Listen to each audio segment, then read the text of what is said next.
Sammy Sweeness, Nathan Trice, Craig Denny, Leroy Lopez, Matt Heckel, Chad Marinville, Stacy Hall, Dustin Sprague, Will Temby,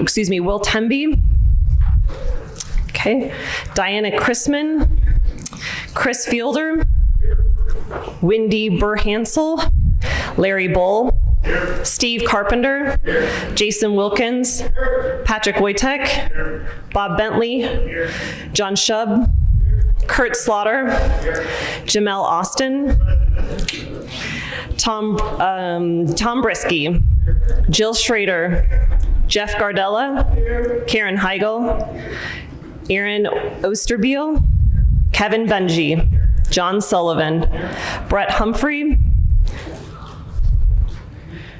Rodney Padilla, Daryl Abeda, Steve Shelton, Carrie Christensen, Marty Tonjes, Mike Lovingguth, Nick Troop, Mike Miller, Marcy Ham, Patrick Simpson, Chris Ensminger, Jerry McGorder, Joe Brown, Aaron Reeson, Ty Gordon, Tyler Pickens, Randy Wilson, John Hill, Ellie Kempf, Steve Latuda, Cameron Wright, Steve McCracken, Sean Skribick, Michael Green, Eric Johnson, Ryan Wehrman, Rick Jensen,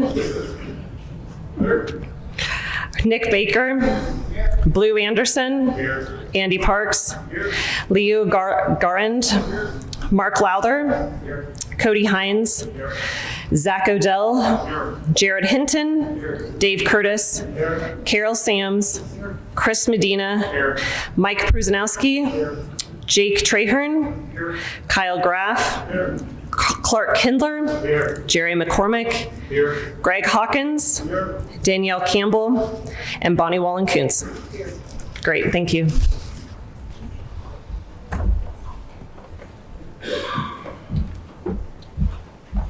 We're going to go through a few procedures for today in terms of introducing you to our new parliamentarian, as well as Brad will come up and give some voting instructions. I am going to read her bio only because she was inducted last night in the CHSAA Hall of Fame. Our parliamentarian for today is Marty Benham from Cherry Creek High School. In the world of high school speech and debate, and it says Martha, but I'll say Marty. Marty Benham has established herself as one of Colorado's best beyond hosting numerous invitational tournaments each year. Marty has also served as the chairperson for the CHSAA State Speech and Debate Tournament and as the CHSAA Regional Director. With the help of other coaches, she helped create the Support and Equity Action Group in 2020 to increase access to the activity for all students, coaches, community members through best practices around diversity, equity, and inclusion topics. Since 2004, Marty has served as the chairperson for the National Speech and Debate Association's Colorado's District. She has received the Nfhs Section 6 Speech Debate Theater Educator of the Year in 2020, and she's also received her 5th diamond as an NSDA coach as of 2017. So with that, I look forward to working with you today, Marty. She has given us a whole new perspective on how to run this meeting under parliamentary procedures. So we're grateful to have her here today. So this is Marty Benham.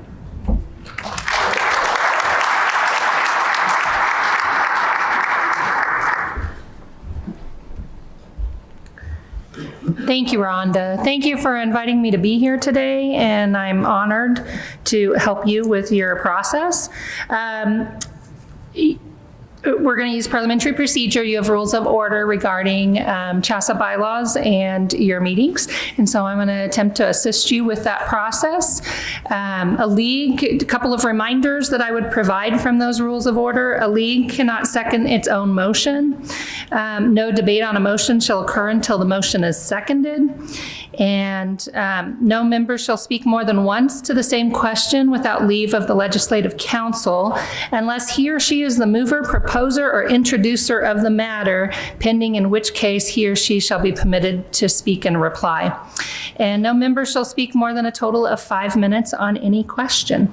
And so I'm happy to help however I can, and thank you so much for letting me be a part of your process. Thank you.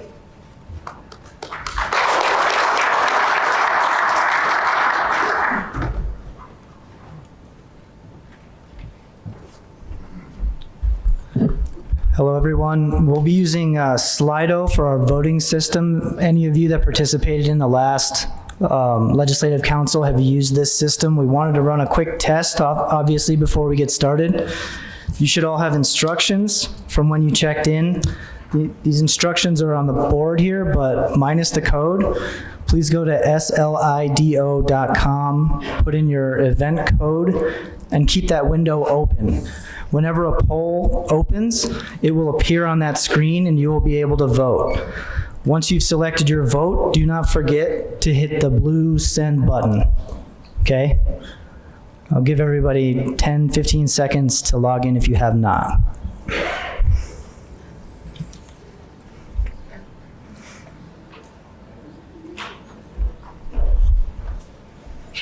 Is that too much time? All right, Lane, go ahead and open the practice poll.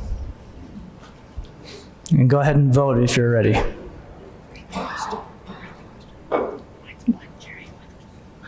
Questions on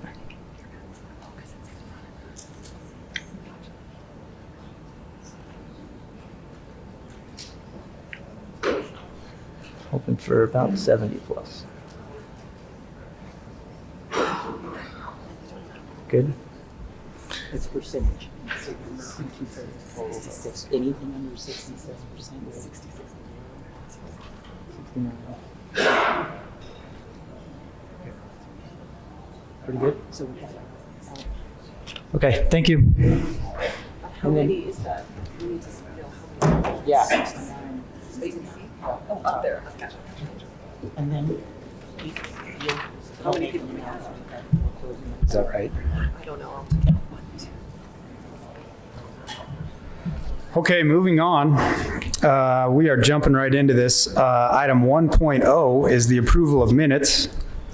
1.1 is the approval of Legislative Council minutes of May 5th, 2021.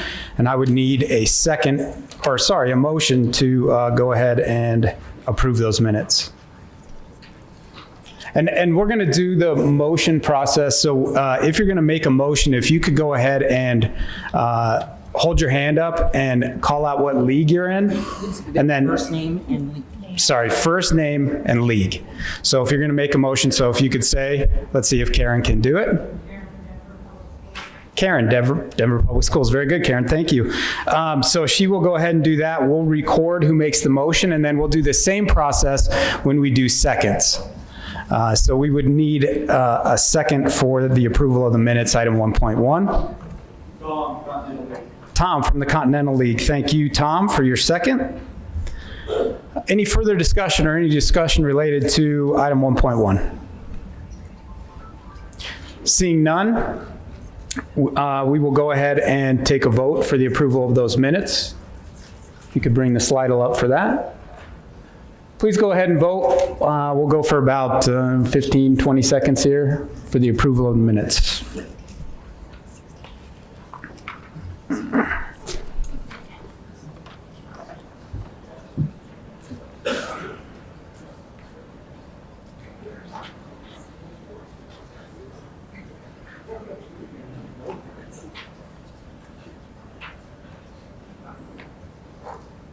All right, looks like we have 71. I think there were 74 for ice cream, so obviously that's a little bit more popular topic, but we'll go ahead with that. And with that motion, we'll go ahead and approve the minutes. So item 1.1 is approved. Moving on is reports, item 2.0, the president's report. First of all, I just want to say welcome back. It's so great to see everybody. It's humbling to be here with everyone, just to be back together again. I think it highlights just how important it is for us to be together to do this work, and really working collaboratively for the betterment of the association and the 363 member schools that we represent. I want to take a moment real quick to recognize Rashawn and Sandra for the Hall of Fame banquet last night. I don't know if people were able to go to that, but just a tremendous event. It was great, well run, and just a great representation of Colorado, I think, was in that room. So thank you, Rashawn. Thank you, Sandra.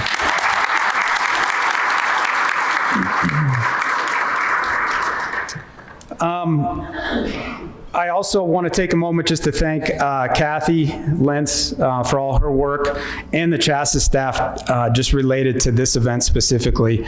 It takes a lot to be able to get to this point. The logistics that come into play and on all their work is just greatly appreciated. So big hand for them.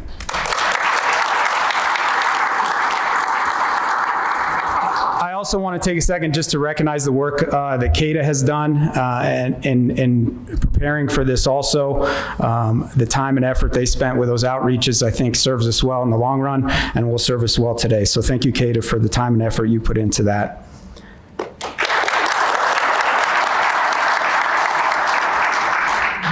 Moving on, I want to thank and just recognize two very important people who've had major impacts on our association. The first I want to recognize is Rhonda Blanford Green. Rhonda, as you move on to the next chapter, on behalf of the board of directors and the membership, I want to thank you for your leadership and stewardship of this association for the last 5 years. I believe that many times people are put in the right place at the right time. You were the right person in the right place at the right time. When the very fabric of this association was in jeopardy, your sheer will and fierce dedication to the kids, coaches, and ADs in schools saw us through some very challenging times. I know people throw out the label trailblazer for many things, and I'm proud to know a true trailblazer. I was humbled last year at the summer conference in Indianapolis, the National Federation of High Schools conference, to watch Rhonda speak in a leadership in our Women in Leadership seminar in Orlando. She spoke with the second and third African American commissioners, one from New Jersey and one from North Carolina. Both women acknowledged that without Rhonda trailblazing a path as the first African American woman state commissioner, they would not have been afforded the opportunity they have had. Rhonda, you are a true trailblazer, and this association is a better place for your leadership and dedication. I want to thank you for your service, and we all wish you nothing but the best.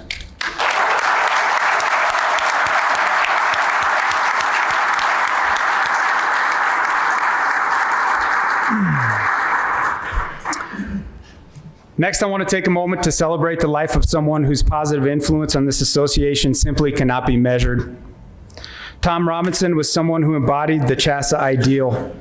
His love for this association and what it provided to kids, coaches, communities, and officials was not only his passion, but was something you could actually feel when you talked to him. We are all better for having known Tom. While I will wholeheartedly miss Tom, I also take solace in the fact that we can draw tremendous strength from who Tom was, his leadership, his sense of humor, dedication to this work, his love of family and friends, all serve as great lessons to us. As we honor Tom's legacy and good work, I hope we never lose sight of the value of an icon like Tom and what he can do for an association and to make this, what he did to make this association so special. Finally, after conversations with many of you through this year, I can honestly say that there has never been a more challenging time to be in education. I want to thank all of you for your tireless work through an extremely tough time. I continue to be so humbled to be a part of an organization that still continues to put kids first. Now more than ever, the true value of what you do matters so much. As we face unparalleled challenges related to mental health, the value of educationally based athletics has never been more clear. The pandemic has highlighted more than ever that our students need the connections, positive peer interactions, socialization, team dynamics, and positive mentors that our programs provide. The use of our athletic and activity programs as a conduit to teach and foster healthy individuals, and what we have collectively persevered through in the last 2 years provide the perfect backdrop for our work today. What this association provides and how we provide it is absolutely essential. With that said, again, thank you for the sacrifices you've made and the unbelievable amount of time, effort, and energy you continue to pour into our kids, your communities, and our association. Thank you very much.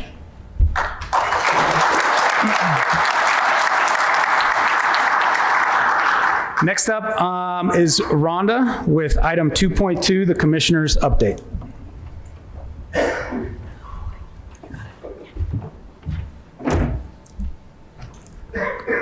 I thought about a lot of things that I could say today, but really, truly, I'm going to just say thank you.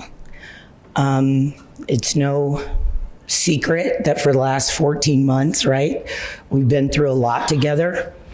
And I am going to quote Tom, because in a lot of the things where I had to be the commissioner, I also had personal things going on in my life. And I needed a safe and vulnerable place to just be Rhonda, to be someone's wife, to be vulnerable. And he said to me that being underestimated is a gift. And so as I thank all of you today, because it looks like my legacy is going to be defined by the pandemic, I'm going to keep my thank yous and gratitudes within that space. And so for those that underestimated where we would be, the success we would have through the chaos that not only impacted our association, but our world, thank you, because you lit a fire. And that fire was that we had to advocate and we had a job to do so that all of our kids had an opportunity to participate. And so thank you for underestimating the competitiveness or the ability that we were going to have as an association, as a staff, to do what was right for our kids in the middle of the polarization and the politicalness. So thank you there. I don't get through those 14 months. I think one of our inductees said this, it takes a village. It took a village. And so I have to say thank you to the incredible CHSAA staff. There were times when putting one foot in front of the other in the middle of criticism, in the middle of racial and misogynistic comments over high school sports, I didn't even know if I wanted to walk in the building the next day. But because of this staff, them stepping up and doing what we needed to do for the kids of Colorado, we persevered through that time. So thank you to every member of the Colorado staff. So I do want to... They're why we had sports. I also want to thank our board of directors.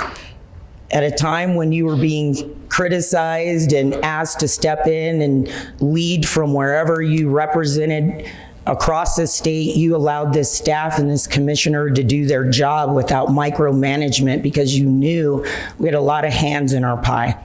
So I just want to thank the board of directors for your guidance, your leadership, your support, and your commitment to the students of Colorado and allowing us to get to June 26th in a way that needed to be done, that no one knew all of the challenges and barriers that we face. So thank you very much.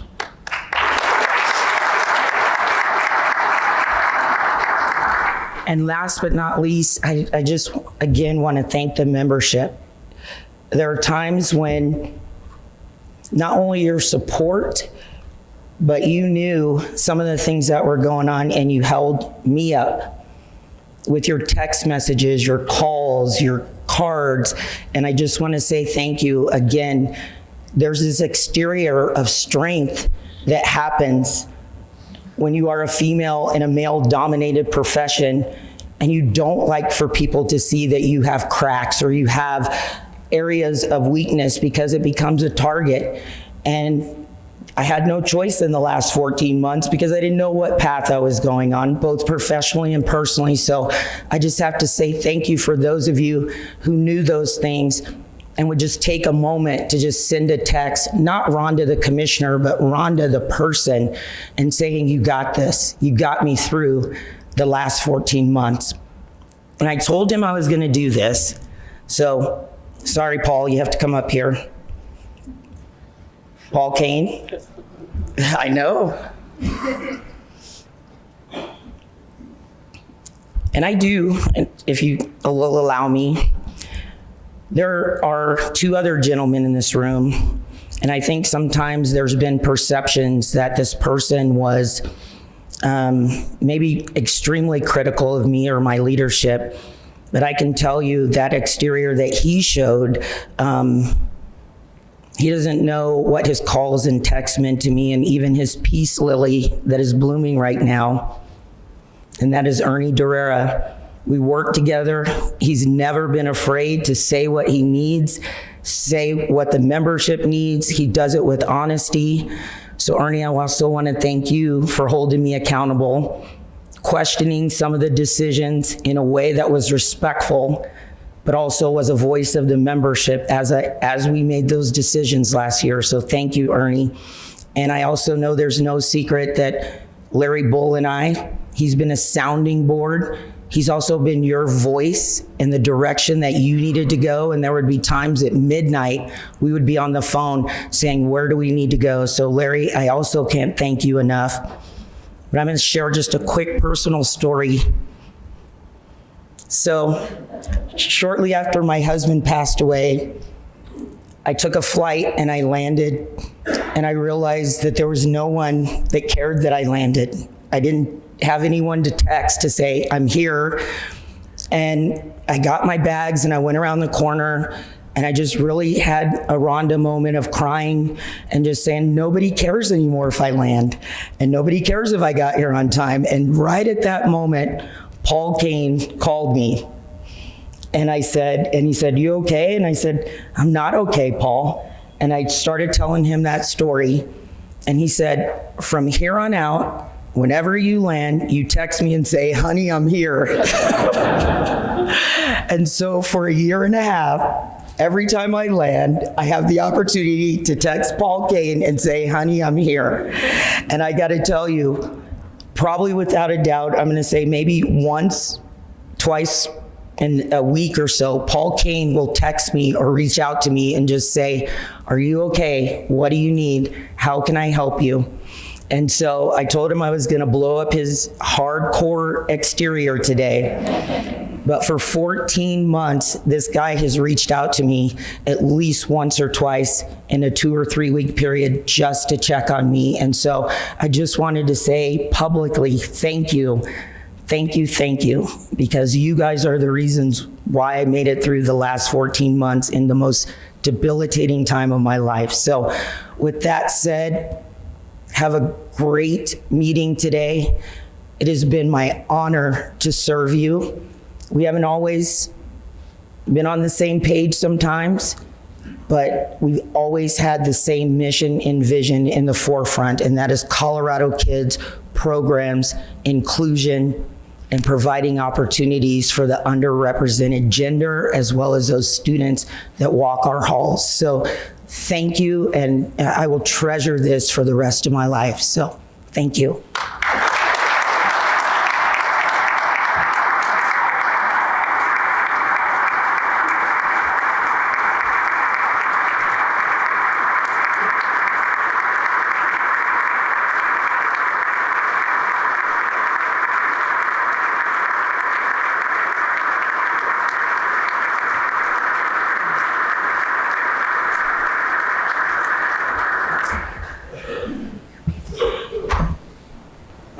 Thank you, Rhonda. Next up, if anybody can follow that act, it's this guy. Item 2.3, legal update with Alex Hepburn. Bring it back.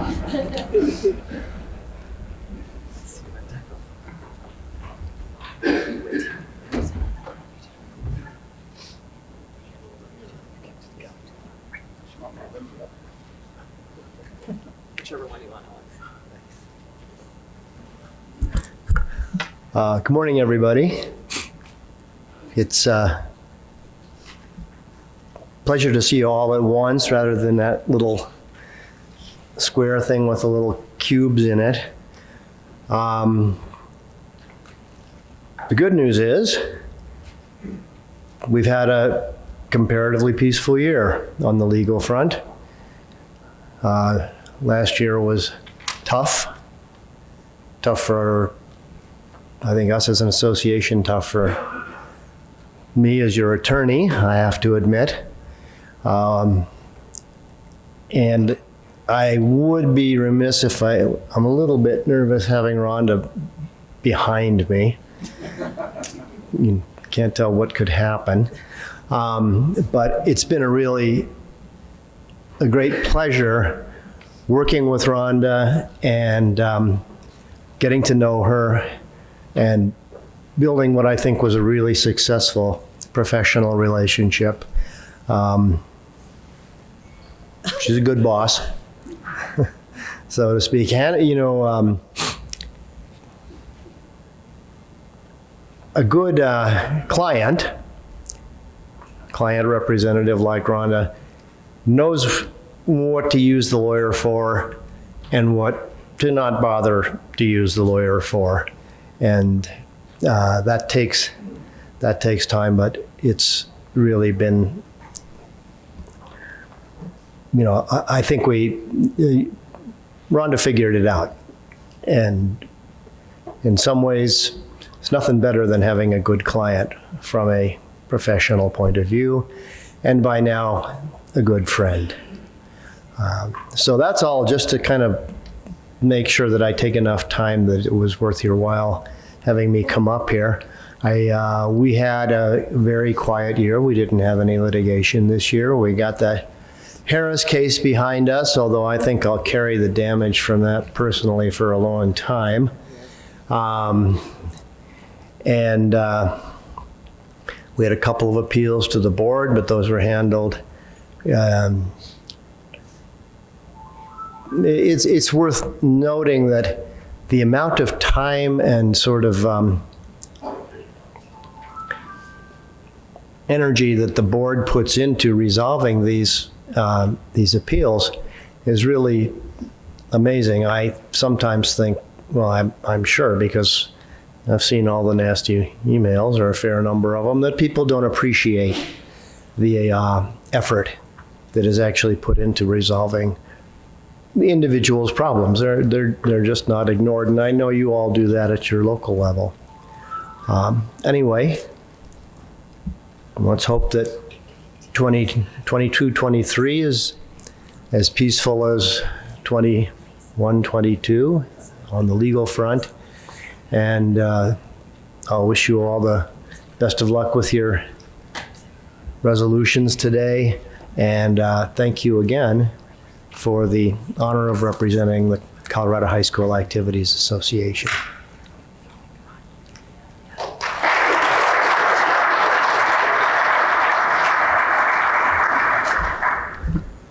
Thank you, Alex. Next, item 2.4, Treasurer's Update. Rhonda.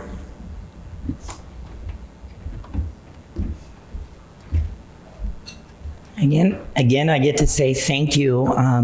You guys know that we had some transition in the financial operations department and made some very needed decisions prior to the Christmas break to have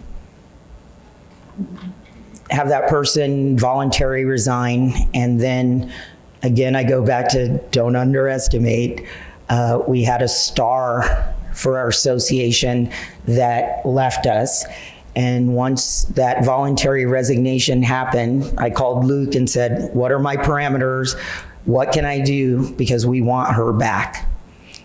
And we were able to, she absolutely came in and said, I don't know where I'm at right now, but I'll help you get back on track. And I walked out of her office, called Luke again and said, what could I do to get her back? And before she left that Saturday, she agreed to come back and support CHSAA and support what we do. You're talking about an MBA from DU in accounting and finances. This job has grown bigger than a bookkeeper. We are entering into national contracts, and we're doing a lot of things bigger than just membership dues. And Sarah elevated that position in the short time we had her during the pandemic. And knowing this transition was going to happen, knowing that we could put her back in place for Mike Kruger, it's a coup beyond. And so as we move forward, she needs to be the voice of financial operations for this organization, separating the commissioner from those types of reports for full transparency around your dollars. And so today I get the opportunity to just sit there and allow her to give you an overview of your finances as well as the projections for 2022-23, which will then ask for you to provide a motion and a second and to approve the 2022-2023 financial projections. And you guys, we're on a right path. So thank you. Sarah Vernon Bruner.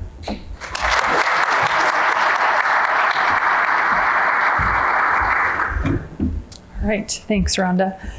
So I'm going to give an overview first. We're coming off of 2 years of large losses for CHSAA. 2021, spring sports shut down, and then 2021, very low ticket sales.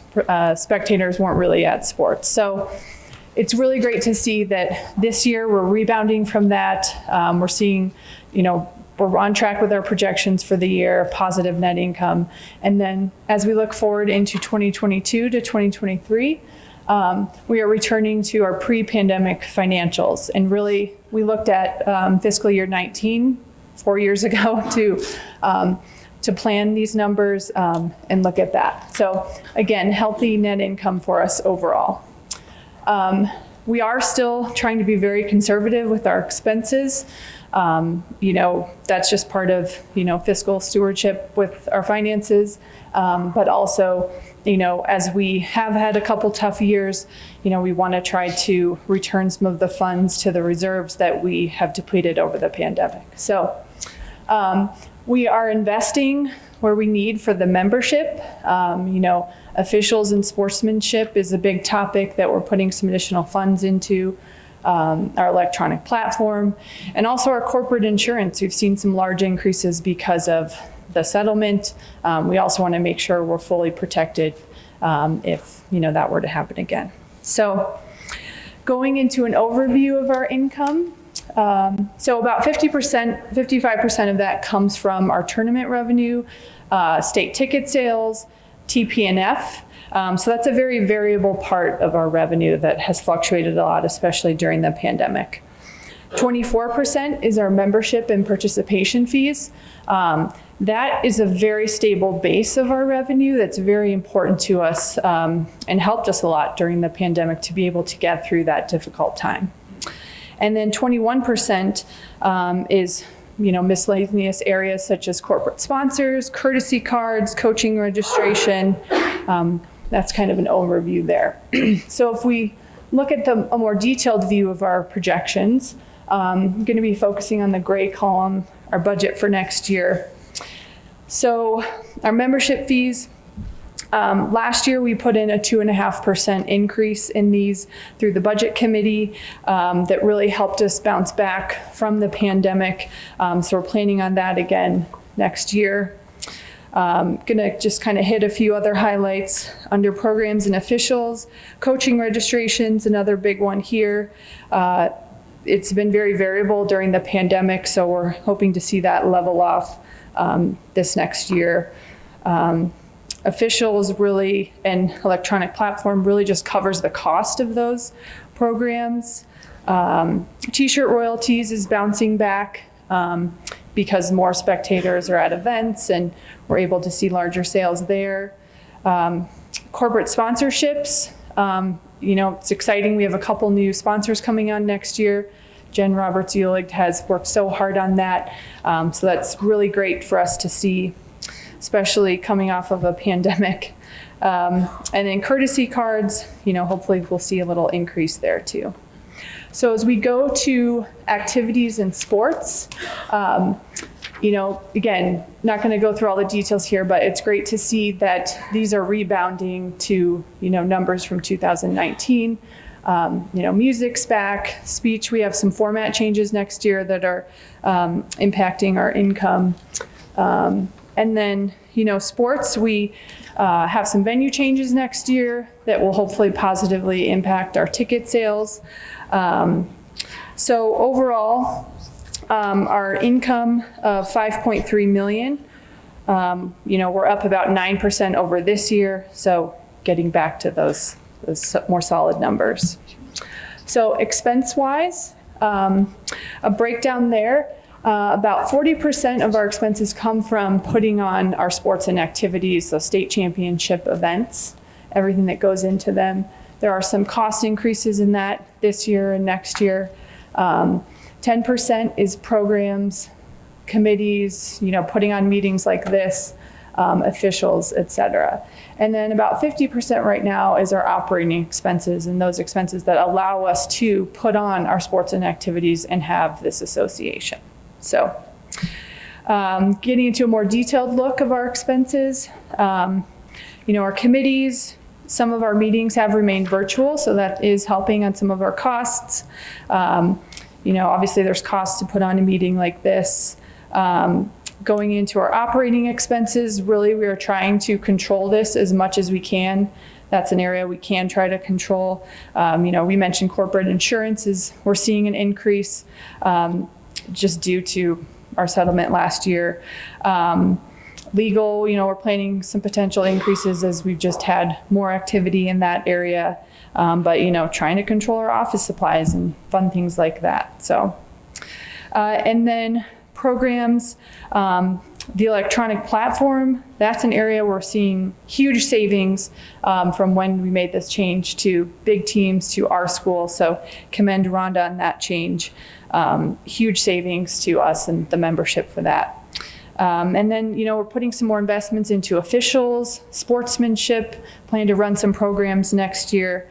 And, we're also going to see some changes with our payroll next year due to some staff changes, some retirements happening, as we just saw. So going into activities and sports, again, these numbers are pretty similar to 2019.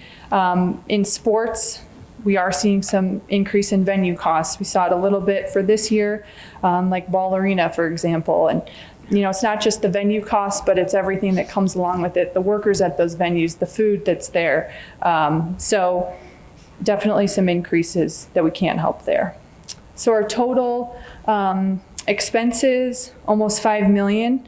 It's really only a 2% increase from fiscal year 19. So 4 years later, only a 2% increase. We were pretty happy with that. And it really shows we're really trying hard to conserve our expenses as much as we can. So our net income, almost $330,000, putting us at a much stable place than we have been, coming off of those losses, and really very good for our cash flow, sustaining the organization, and hopefully being able to put some money back into our reserves that were depleted during the pandemic. All right. Thank you, Sarah. For motion. Thank you, Sarah. We would need a motion to go ahead and approve the 2022-23 preliminary budget report. No. Thank you. We need a second.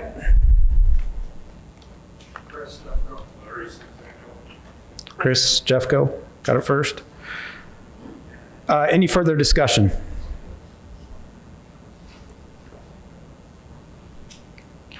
Seeing none, we'd go ahead and vote. Please vote.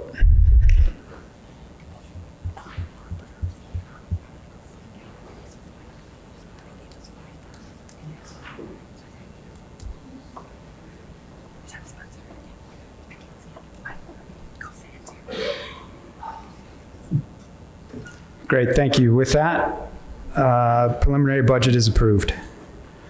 Moving on into the heart of some of these action items that we have. Item 3.0, 3.1, constitutional proposals. Constitutional proposal requires a 2/3 vote for approval. We'll begin by entertaining a motion for Con 1, 2 legislative council meetings. I would need a motion. Jamel, Confluence. Thank you, Jamel. Second.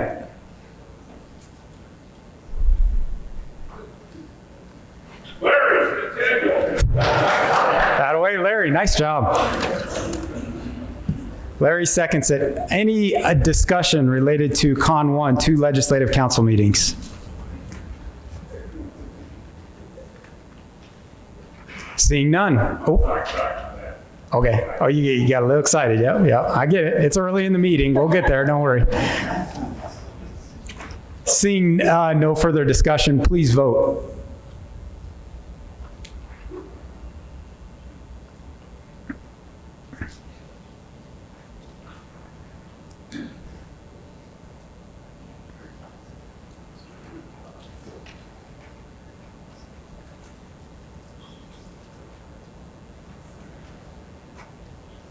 Great, that's 74. I believe that's everybody, so that's 86%. So Con 1, that motion carries. Moving on, Con 2, 2 meetings of the Legislative Council. Obviously, if this one passes, it would trump Con 1. So I believe everybody's had those discussions, just so we're clear. I would need a motion to move forward with Con 2. Steve, Mile High. Second. Got it. Any further discussion on Con 2? Seeing none, please vote.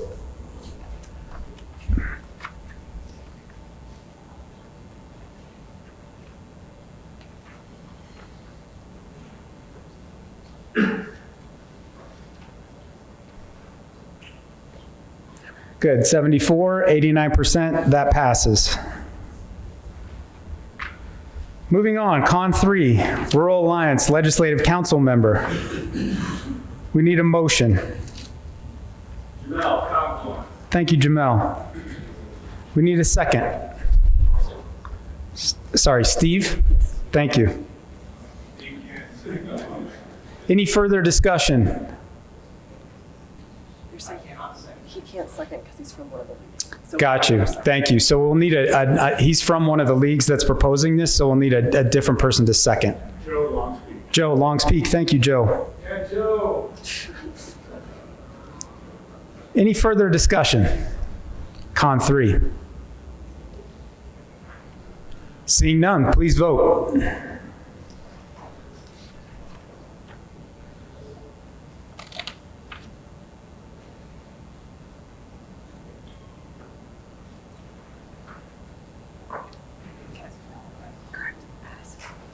We're at 74 people voting, 77%.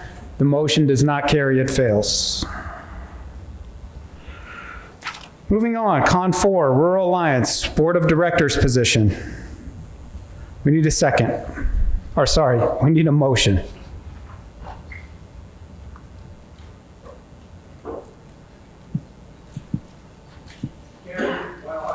Cameron, Mile High, thank you. Need a second.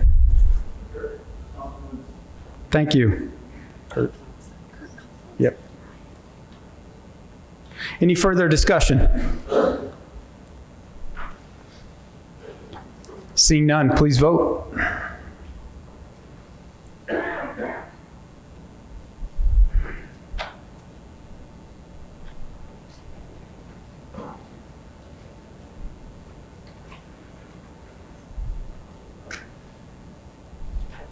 Thank you. 80%. The motion fails. Gotcha. Next, moving on. Con 5, Rural Alliance Advisory Member. We need a motion.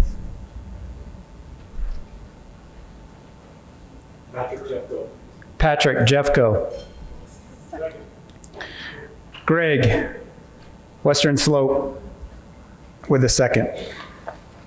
Any further discussion? Seeing none, please vote.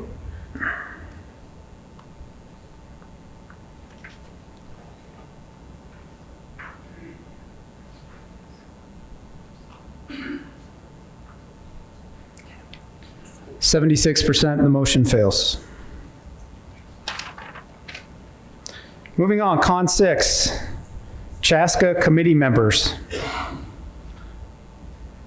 We need a motion.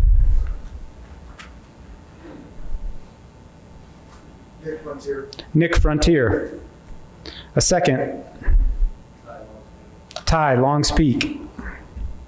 Any further discussion? Yeah. Whenever you want. Yeah. If you just say who you are and what league you represent. Joe Brown, Longs Peak League. Just want to say thanks to the board of directors for putting this up. As a CHSAA board member, we appreciate the opportunity to be put on the ballot to elevate our coaches in the state as they look to have a voting right on the committees that they already serve on. So just wanted to say thank you. Irregardless of way this goes today, I think it's a good move for coaches to continue to put them in the forefront as they are the experts in a lot of their sports. So thank you guys.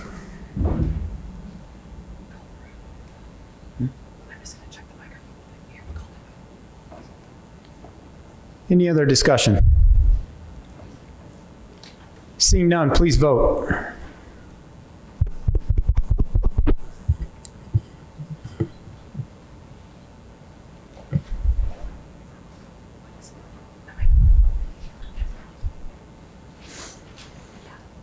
%72%, the motion fails.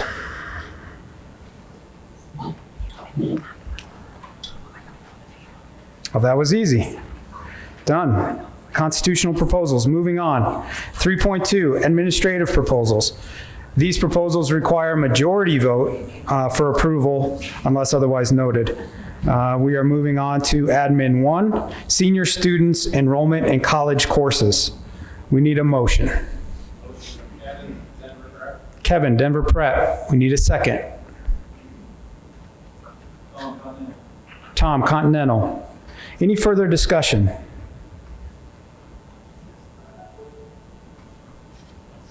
Seeing none, please vote.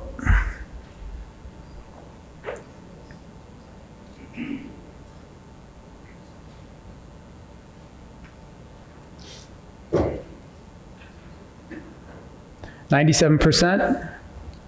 Motion carries. Moving on, Admin 2, coach and sponsor registration. We need a motion. Ryan Patriot. Second. Matt Cada. Any further discussion?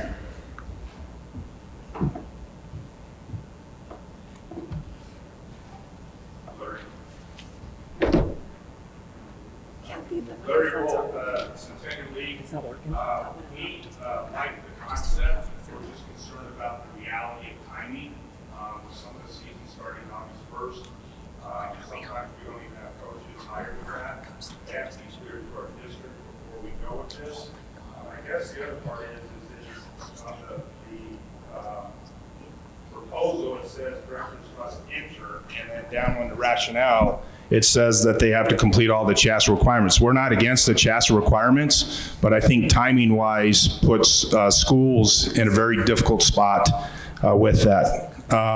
The other thing, and again, I think this may be a piece that we can look at for the future, if there's a way that we can try to get 2-year requirements through this, and with that, it's like the concussion course hasn't changed for 20 years. And if we can get on a 2-year cycle, I think it helps. They still have the information, the knowledge, but it also helps ADs with this and the burden of coaches. So we're not opposed to the requirement. We're just concerned about the timing when this all comes into place before the first season. Thanks.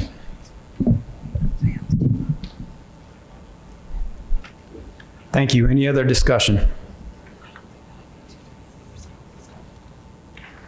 Seeing none, please vote.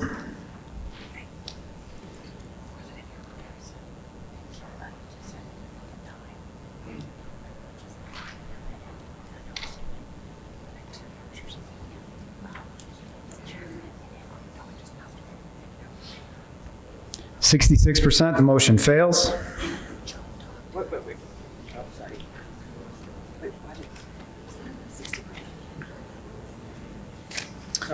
Moving on, admin 3, fall regain dates. What was the percentage? They're just asking for the percentage. 66. Admin 3, fall regain dates. We need a motion. Steve, Mile High. Second. Chris, Tri-Peaks. Any discussion? Seeing none, please vote.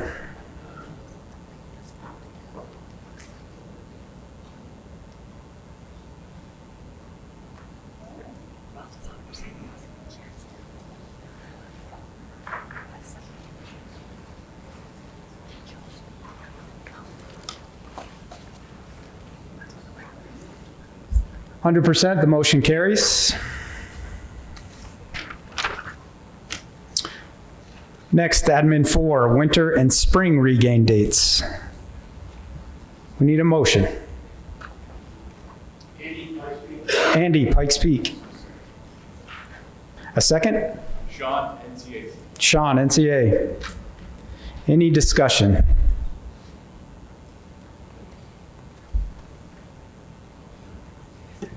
Matt Heckle with CADA. I'd like to acknowledge Michael Hughes, please. Mike, I think that one is working. Thanks. Check, check. Can I lower it? It doesn't go that low, sorry. Appreciate it. Hey, couple of things. I know that a lot of people probably just looked at this and said, hey, this is about being equitable with the fall dates. I hope that you will kind of reconsider here and think through exactly what this bylaw puts into place. This bylaw would in my terms, just use it as it is, punish some kids. I get the idea of our fall regain dates making kids have an academic component, either through summer school or a window that gets kids back to performing earlier. What we have in place now for week 20 and week 36 provides that academic component for kids. They have to perform academically to get eligibility back. So if we do this, and I know that people say they should have to sit 35%, kids would miss all of their December basketball games. They would miss, theoretically in the spring, their spring break trips. They would miss the things that make kids want to go out for those sports, tournaments, trips, things. And I don't know about your schools, but at Lakewood, we don't need any deterrent for kids to go out for spring sports right now. We need to embrace kids. We need to get them back in sooner. There is an academic component to this. There is a reason why that they're set they are. And I don't know about any of you, but I don't need any more dates rolling around in this head of mine about when are kids eligible or when they're not. One set date at November 14th, week 20, one set date, March 6th, pretty easy to get all of our kids on the same page for that. So we vote or hope that you guys will reconsider or to think no to this vote. Thank you. Any further discussion? Seeing none, please vote.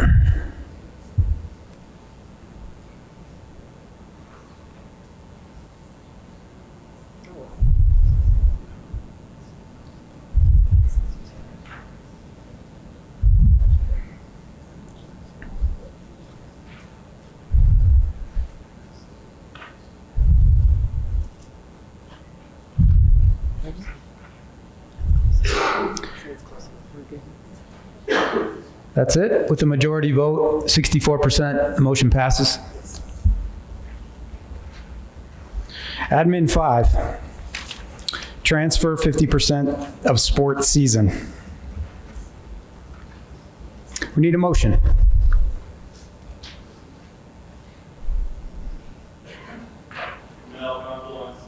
Jamel Confluence. Second. Allie Metro. Ellie, sorry, Ellie. Any discussion?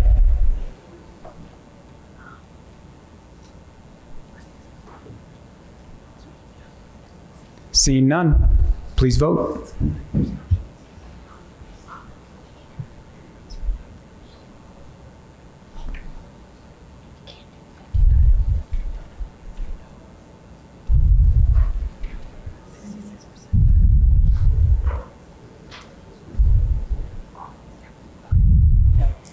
Motion fails.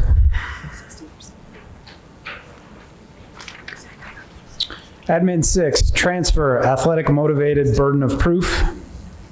We need a motion. Kurt Confluence. Second. Larry Centennial. Discussion.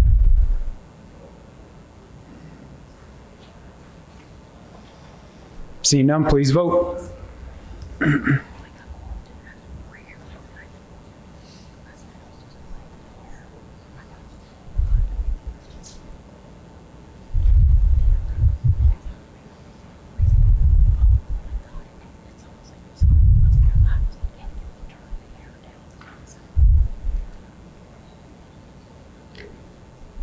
66%, motion passes. Admin 7, sport-specific specialized training. Need a motion. Jeff Continental. Second. Rick Patriot. Any discussion?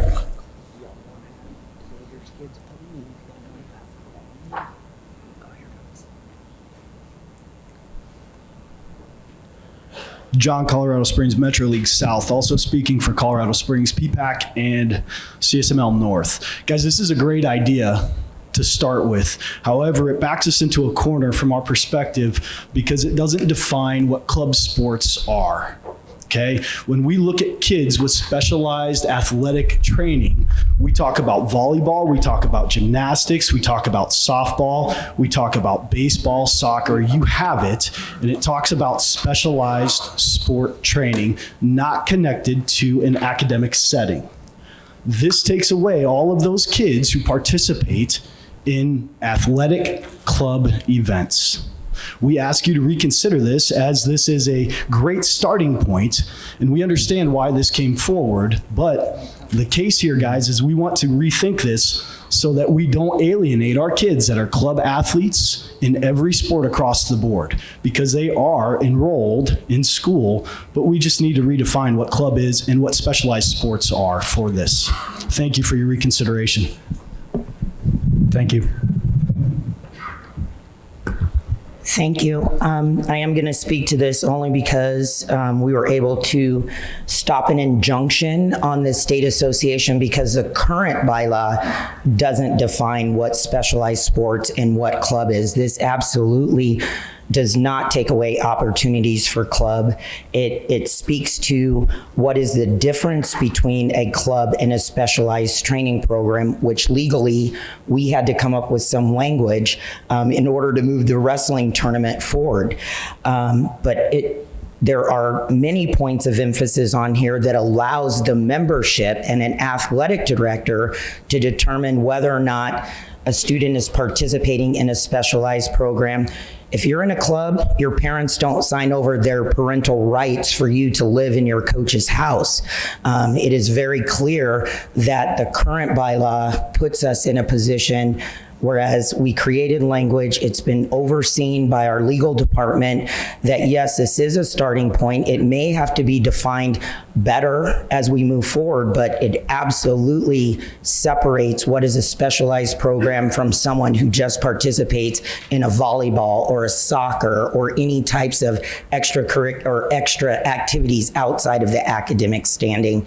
So I would encourage you to allow us to put this language in, and this again doesn't come from Rhonda, and there is a reason why it's in place. You are correct, but it has been vetted by our legal department to give us the cover as we start to see more athletic academies, as we start to see students transferring in from Maine and other places with ice hockey, AAA programs.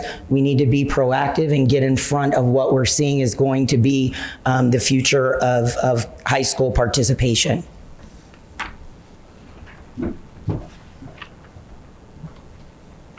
Any further discussion? Seeing none, please vote.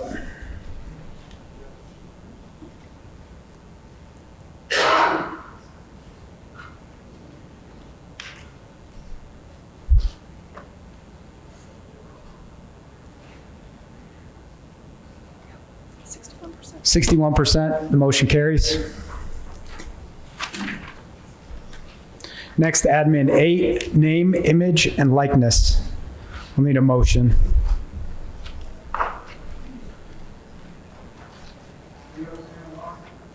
Sorry, what's the first name? Cleo San Juan. Leo San Juan. Second?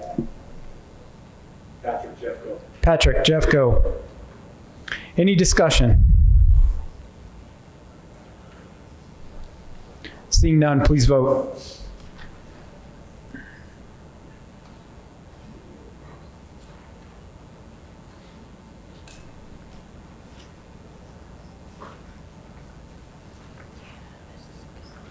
%, motion carries.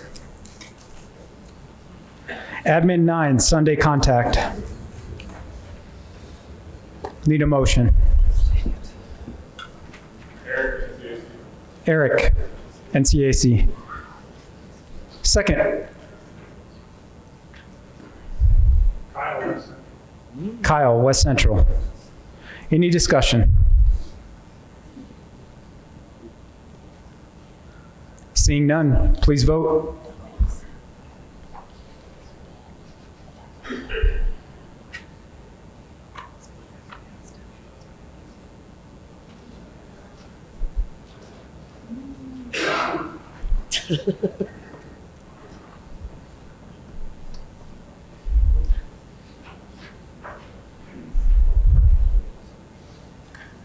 %, the motion carries. No. Oh, sorry. No, that's a no. Sorry. No. Email. You'll get it. Motion fails. It's kind of weird because I'm looking at this and all I can see is like a tiny sliver of it. So thank you for correcting me. Okay, Greg. Item 3.3, that concludes all the admin. Moving on, we're on to athletic proposals, 3.3. These also require a majority vote for approval unless otherwise noted. We will start off with ATH 1, basketball rosters. Need a motion. Mike, Frontier League. Craig Cada with the second. Any discussion?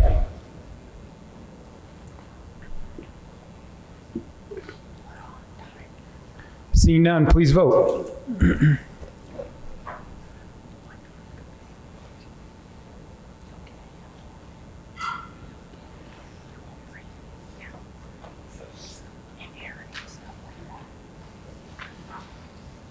Yes. 99%? Yes. Carries. Next, ATH 2, skiing. Need a motion. Greg, Western Slope, second. Patrick Jeffco. Any discussion?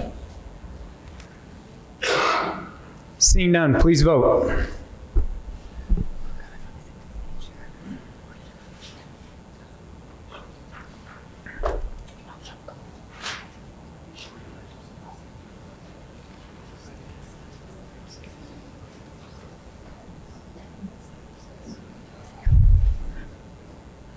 Yes, 92%. 92%, motion passes.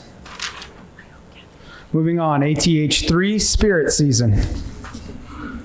Need a motion. Rodney, East Metro. Second. Matt Cada. Any discussion? Seeing none, please vote.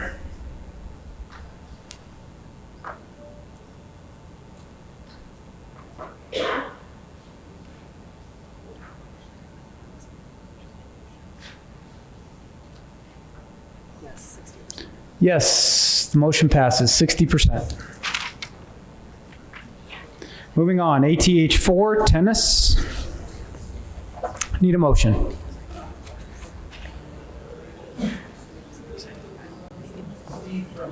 Steve, Front Range. Need a second. Jason. Any discussion?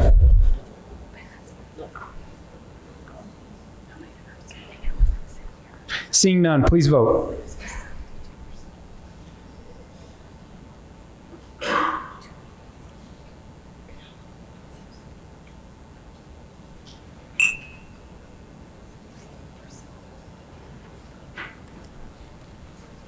Yep. 90%, motion carries.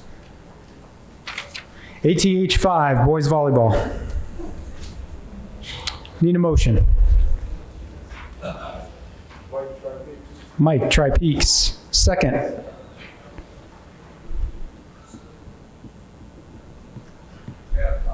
Jeff Continental. Any discussion?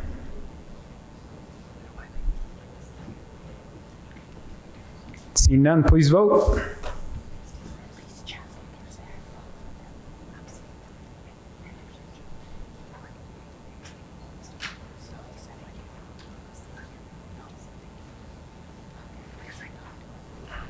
%. Motion carries. That concludes athletic proposals. Moving on to item 3.4, activity proposals. These also require a majority vote for approval unless otherwise noted. First will be ACT 1, esports. Need a motion. Leo San Juan, second. Steve Centennial. Any discussion?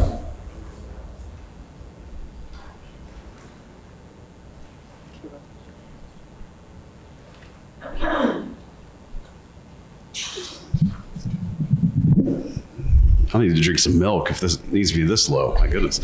Listen, so the board of directors put this forward, and first of all, huge shout out to Rashawn for the work that he has done in helping push forward esports as an activity. And the lengthy discussion that we had, actually, I feel like it might be best to read the transcript verbatim. I'm kidding.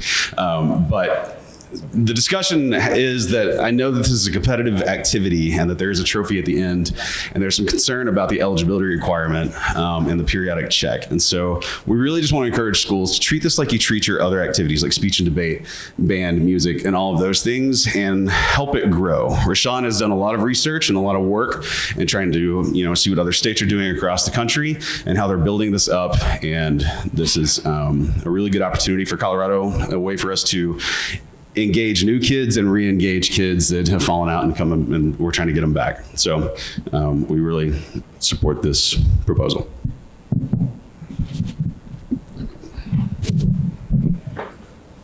It's really short. Thank you. Any further discussion? I drank my milk.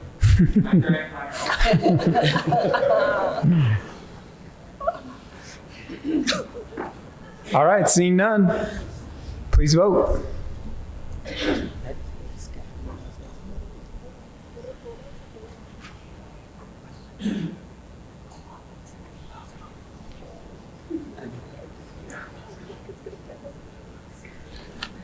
Motion carries at 79%.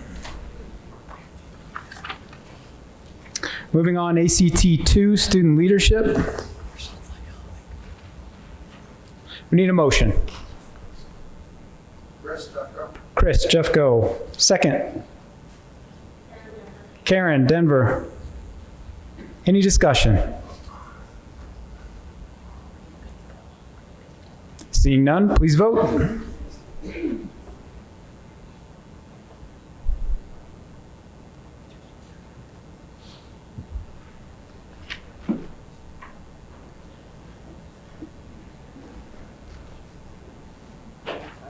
%, the motion carries. Item 3.5, policy proposals. We have none at this time, so we'll move on to item 4.0, which is recognition and awards. And that's Rhonda. They want to do the break first. Okay. All right, we're going to do a break first. So we're going to break. We'll break for about 5 minutes because I know you guys will take 10. So 5 minutes, and we'll be back.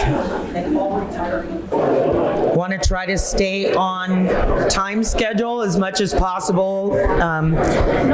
Many of our ADs also wear multiple hats, and they are coaches of spring sports. So want to make sure that we get them out of here in a reasonable time. I think Sarah mentioned this before, but corporate sponsors and those that support your mission and vision and allow us to be able to elevate the high school experience can't be done completely with membership fees and dues and ticket sales. We need our partnerships, our relationships, and Jen has just done an amazing job. And I said this earlier in the All School Summit, but I'm going to say it one more time for those that would say, oh, you know, the association is here, or the association is there.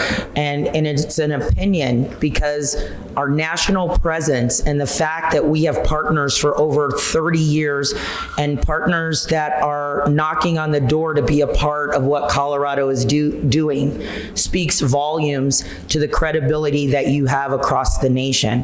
And so I have the honor right now to introduce two of our partners that have helped to take us to the next level, not only with what we do with officials, but as well as what we're doing with electronic ticketing and how that trickles down to taking some of that athletic burden off of your plate. They are here today, number one, because I went to them. We are hosting the National Association of Sports Officials. Tom, it was something that Tom advocated for strongly for Colorado to have that national presence around officiating. And there are some financial components that go along with hosting a national meeting.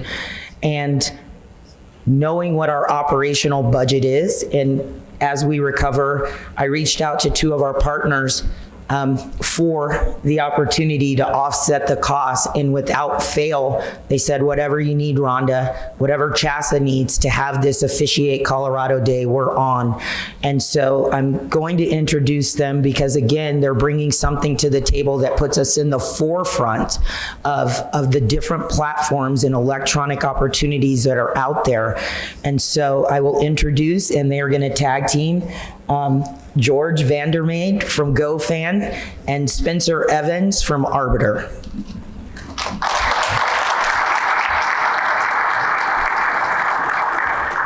Thanks, Rhonda. Now, that was only part of the reason we're here. I actually heard there was a Rhonda roast that was going to be going down today, so did not want to miss that. You're done. No, I say it jokingly, but you know, we have worked with CHSAA for a long, long time. We work with most of the high school state offices. I literally, part of my job is I visit every state office. I've been in every single one of them. And I will miss Rhonda because she's one of those leaders who isn't afraid to make decisions. And even if it's hard and it's going to ruffle some feathers, sometimes she just is always looking out for what's best for her schools. And so we will definitely miss her in that vein. And even as we were speaking more recently about how Arbiter works, there's always been conversations about what Arbiter could be doing better, or how we could improve it. And, you know, on the officiating side of things, we work with literally like 700,000 officials. We have 13,000 assigners in our database that are assigning officials through it and stuff. And we've always been known as like the officials people. But one of the things that, not necessarily just for her, but it was a big thing here, is that, you know, we need to make Arbiter more user-friendly for schools. And so one of the things that we're doing right now is we we're going to be rolling out here in Colorado before even next school year, which is an enhanced login. So rather than having to, if you're the athletic director and you have to log in and you look at each of your different sport accounts for every single one of your assigning groups, we're just simplifying that and consolidating it into one account. So you're not going to have to log into 10 different arbiter profiles. You'll be able to do it from a single place. No, there's no cost for that either. So it's just going to be included with the package that we're doing with CHSAA. And part of it too is obviously she, introduced Greg over here too with GoFan, is that we've been partners with CHSAA for a long time. Well, Greg is also a new partner with us. So we have this triumvirate here of partnerships. And one of the main benefits too of this new arbiter profile is it syncs with GoFan. So any school who's looking at digital ticketing, all of your games are already there. There's no entering of games or update. Like, it all happens automatically right through Arbiter, where those schedules already exist, that they can go into the GoFan platform. So I'll let Greg have a minute.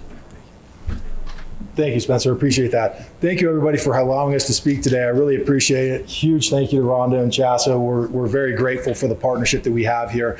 As Spencer alluded to, we are partnered with Arbiter. We are able to bring all of your schedules directly into GoFan. Where that's really important is your schedules live in Arbiter. They can easily then be created into digital tickets with the GoFan platform. A couple things I want to touch on that from a digital ticketing standpoint that can really improve the lives of all the ADs that are present here. I myself am a former athletic director from Southern California that joined the GoFan team about a year ago. It truly transformed my life in terms of operational aspects. We are the official digital ticketing partner of CHSAA, and many of you have probably experienced us at some of the state championship events this past year. We are able to streamline the process to help you eliminate cash boxes, improve your financial visibility and reporting, and overall increase the overall fan experience when they go to games. So the opportunity that's provided with us with the Arbiter partnership is to make that an even greater step forward in improving the process for you. You don't have to enter any of your schedules into GoFan. You can simply do a couple clicks of the button. All your schedules can then be created into digital tickets, streamlining the process for your fans, giving you better financial visibility, eliminating that proverbial leakage, if you will, of lost revenue due to incorrect charges, or maybe there is some nefarious activity or whatever the case may be. It really helps to eliminate that. And with this partnership, we hope to continue to improve the experience for the ADs with the CHSAA Association, so we can help you continue to grow the experience for all of your student athletes, families. So if any of you have questions about digital ticketing, please feel free to reach out to me directly. I'm more than happy to assist you, and we'd love to be able to begin working with you at the regular season level as well. So thank you very much, Rhonda. I appreciate the time today. Thank you.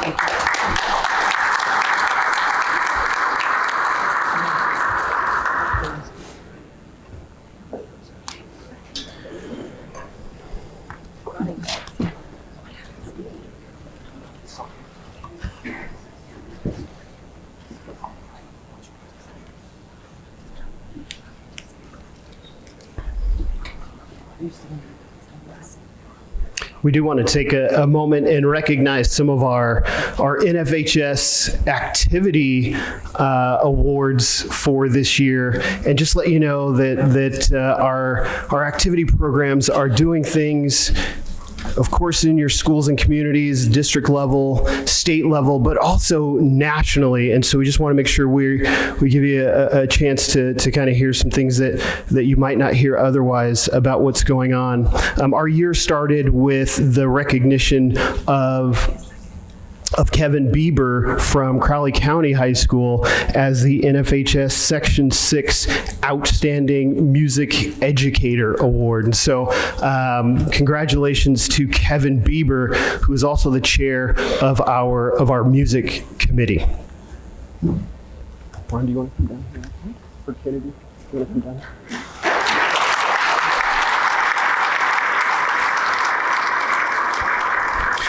We also had a student award that went to Joseph Linton of Montezuma Cortez High School, being recognized as the National High School Heart of the Arts Award winner.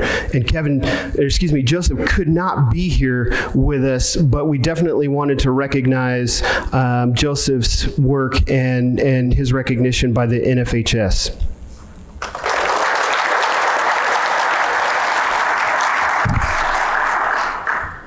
here with us today, Kennedy, if you could come on down. Kennedy Pugh of Pueblo County High School. Kennedy.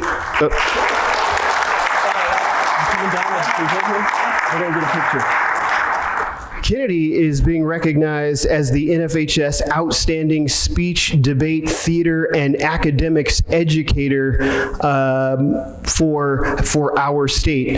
And so we wanted to make sure that we brought him in so that you could hear a little bit about some of the work that Kennedy's doing. And I can only tell you a little bit because he is doing some amazing things in the Pueblo community. So in his nomination letter, it reads, through creative leadership and volunteerism, Kennedy Pugh has demonstrated a significant commitment to Pueblo's creative landscape, including advocacy, vision, collaboration, and innovation to enhance Pueblo's social and economic fabric, quality of life, and well-being of all residents, in particular, our youth.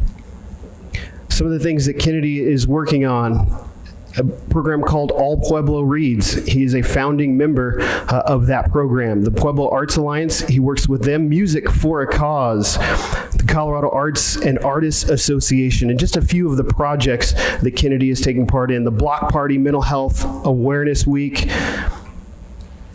7, a documentary play, Ludlow, Love, Labor and Loss is a collaboration in the creation and production of an original musical on Colorado's Ludlow Massacre, presented at El Pueblo History Museum.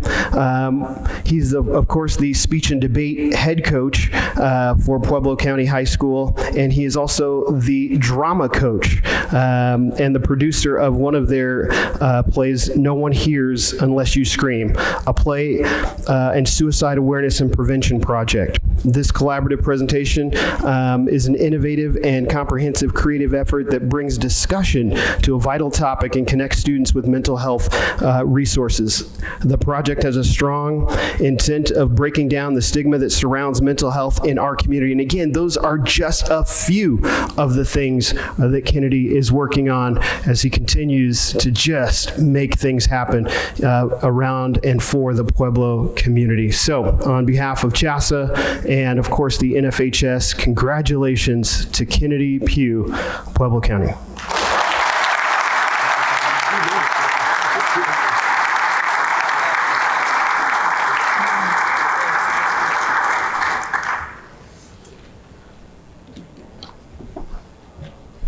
All right, we are about to recognize institutional knowledge at its best.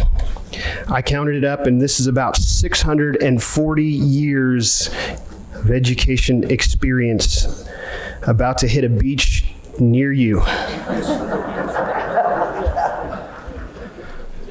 Some are shaking their head yes. Okay. Ready? Ready. Are you ready? First up, Barbara Landau, Denver Christian.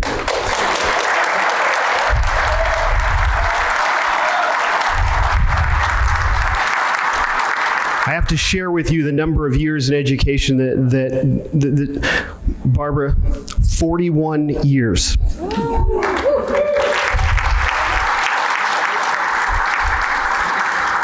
Bob Gorman, Mountain Range, 34 years.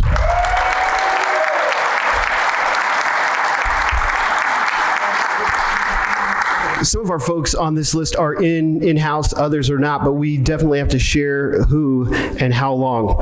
So up next, Brad Jones, Platt Valley Principal, 24 years.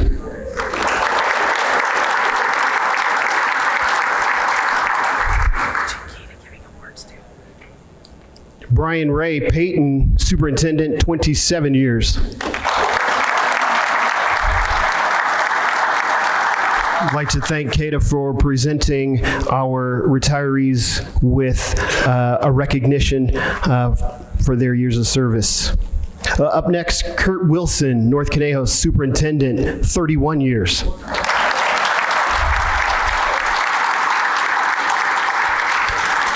Dennis Downs, Pueblo County Athletic Director, 33 years.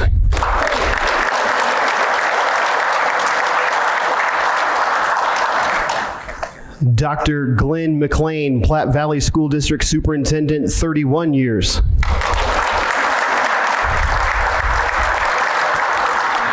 Dr. Stacy Hauser Aguilar, Superintendent, 10 years.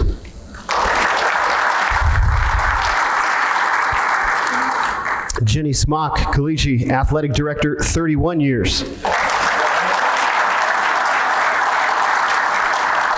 Kate Drescher, DSST Montview Athletic Director, 20 years.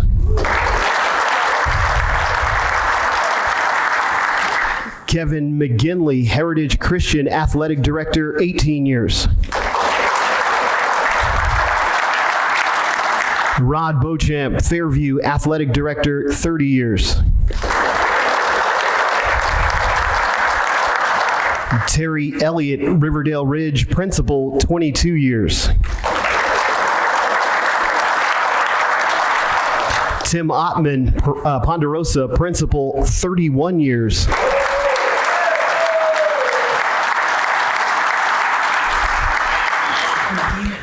Tracy Weisensee, Lyman Principal, 30 years.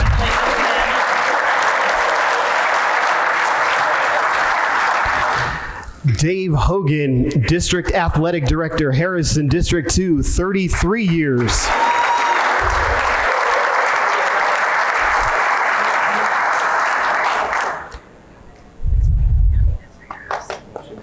Got to look at that math real quick. Carol Sams, Grand Junction Athletic Director, 43 years.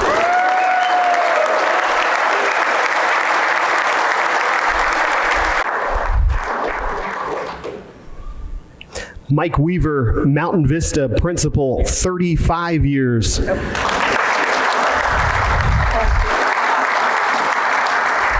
Scott Manchester, Liberty, 31 years.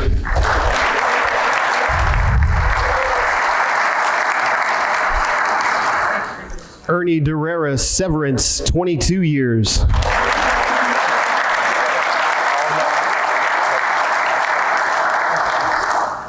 Mike Miller, Cheyenne Wells, 40 years.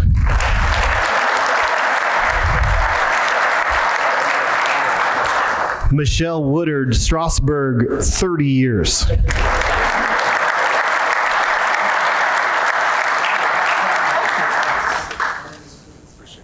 Again, we want to thank Kata for recognizing our outgoing administrators. And once again, can we hear it for 640 plus years of institutional knowledge right here?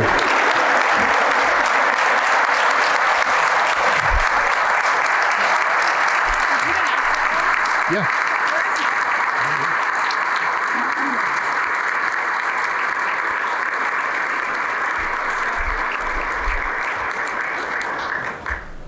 Thank you all, and enjoy the beach.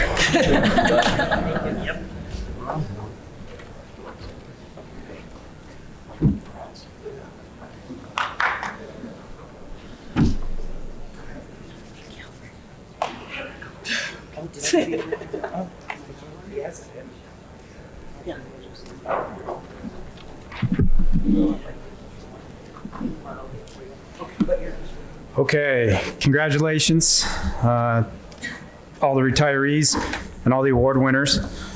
We are going to move on, continue with action items 5.0, committee reports. 5.1, committee reports requires a majority of vote for approval unless otherwise indicated.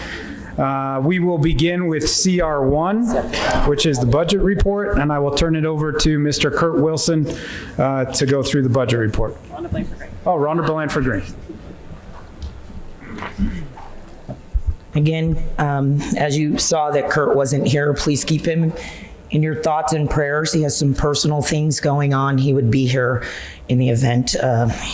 As our former president, he knows how important this meeting is. So please keep him in your thoughts and prayers. I will go through the major changes. Membership and participation fees to remain at 2.5% through 2023-2024 competitive year. Sarah gave you an overview of recovery and replenishing some of our reserves that we needed to have a cash flow or cash access to for the litigation and making sure that we weren't putting our building up for auction or anything like that. So through 2023, 2024, we're just supporting a 2.5%. Also, the budget committee approved the 2022-23 budget projection. So we appreciate that you also approved those as a legislative council, and also approved an unused personnel policy regarding staff accruing sick days. So it's in line with industry standards that our staff will not accrue a total, an increased amount of sick days or be able to hold those sick days over in the event of someone like Tom and myself retiring, what that does to your operational budget. And so there will be a grandfather of those that are currently in, and then subsequently any new hires, there will be a cap on the number of days that will be accrued over the course of their employment or until they leave employment at CHSAA. So those are the major changes, and any informational items, I don't think any of those. Committee also really commended the staff, and as you saw, we came to you last April at this meeting and gave you our worst case scenario, our mid case scenario, and our best case scenario. And CHSAA will end this year with the best case scenario that we can with 2 years of a deficit budget. So a lot of kudos to the staff as well as the membership, as they knew we were cutting out a few things to be able to get to where we will be at the end of this year. So thank you all. I would ask for a motion to approve the Budget Committee report.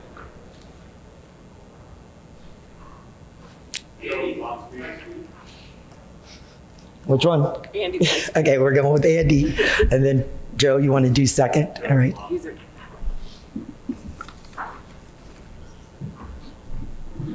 Any discussion related to the budget report?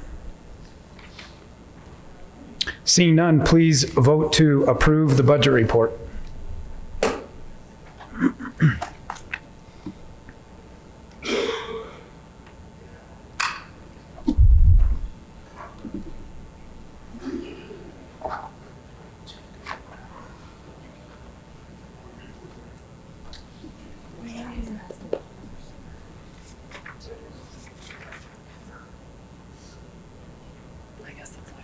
Six, it looks like we got it. I think we're there, 100%. Budget report is approved. Moving on, CR2, clock. Any amendments require a 2/3 vote. And is Clay here? He's right there.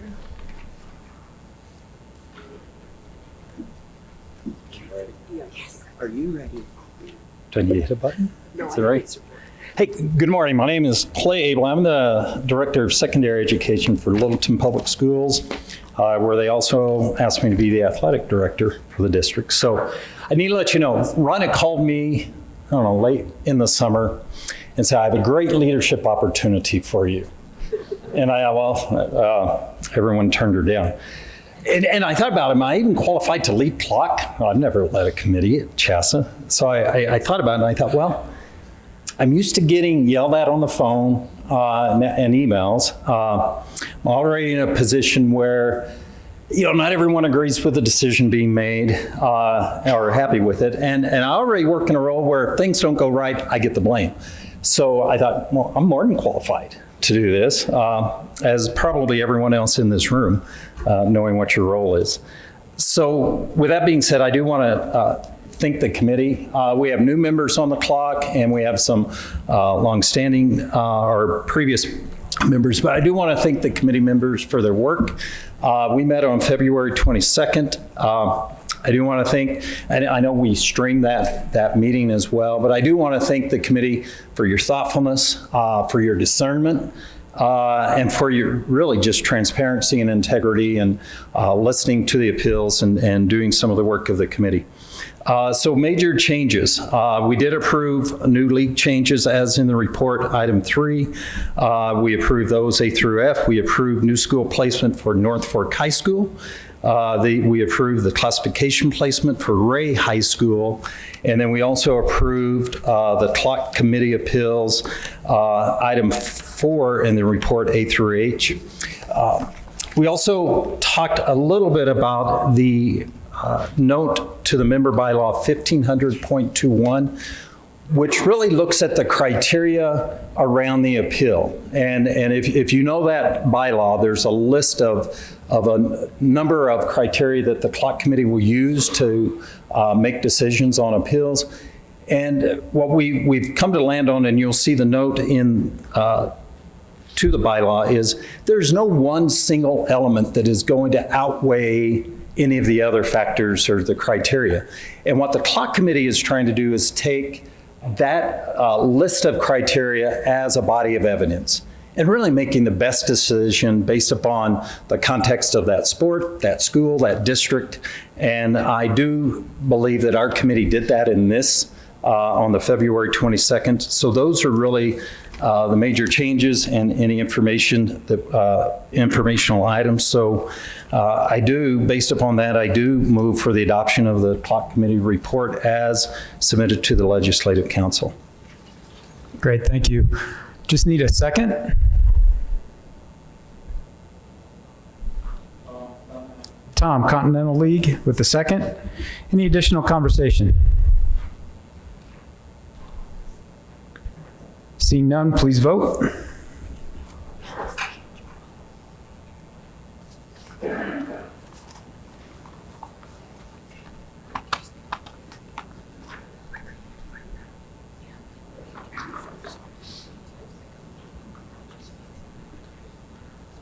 %.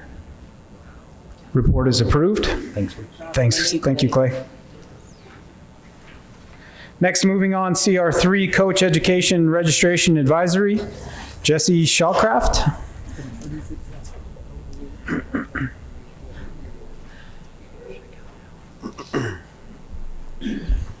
Good morning, everybody. First, thanks to everybody that works on this committee. Appreciate their support, along with Adam Bright. We appreciate him as well.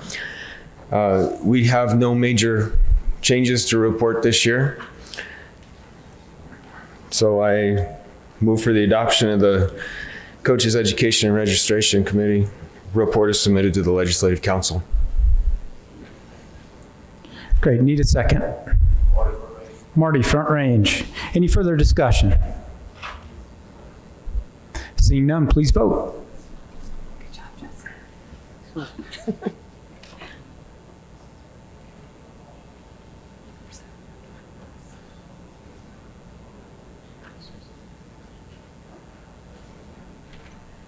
100%. Report is approved. Moving on, CR4 Equity. Derek Cheney.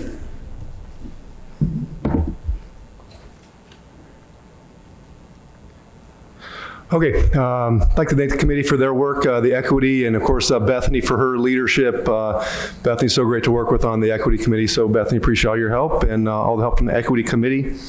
No major changes, just a few informational items. The Equity Committee had an opportunity to meet with the You Can Play and really support and strongly recommend schools and districts, including some kind of inclusive coach training through this organization. Their mission is to ensure students feel safe and included when they participate in sports and activities. They challenge the culture of the locker room and spectator areas by developing a culture of respect in every player, coach, and fan. So definitely the Equity Committee strongly supports the You Can Play movement and inclusion training. National Girls Women's Sports Day was on February 2nd. And of course, the 50th anniversary of Title IX is coming up, I think in June. That's in 1972. So anything that districts can do to support their student athletes, their officials, their coaches, past and present, we would encourage for the opportunity and participation for females in athletics. Of course, the Equity Committee strongly supports and aligns with the Special Education Foundation and working with them and our unified programs. So kudos to them and what they're doing for our kids. And then finally, as an equity committee, of course, with the board of directors, we stay abreast of and continue to follow state guidance and state policies when it comes to our equity and transgender policies as well. So we're actually one of the leaders around the nation that people come and look to us for guidance. So those were the informational items. Really no major changes. So with that, I move for the adoption of the equity report as submitted to the Legislative Council. Thank you, Jens. Appreciate that. Jill?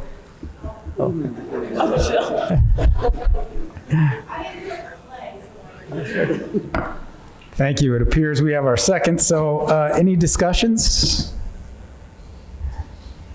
Seeing none, please vote.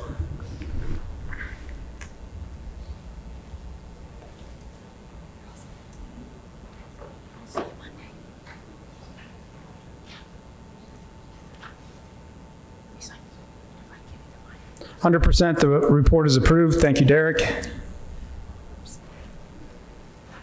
Moving on, CR5 Esports, Sean Collins.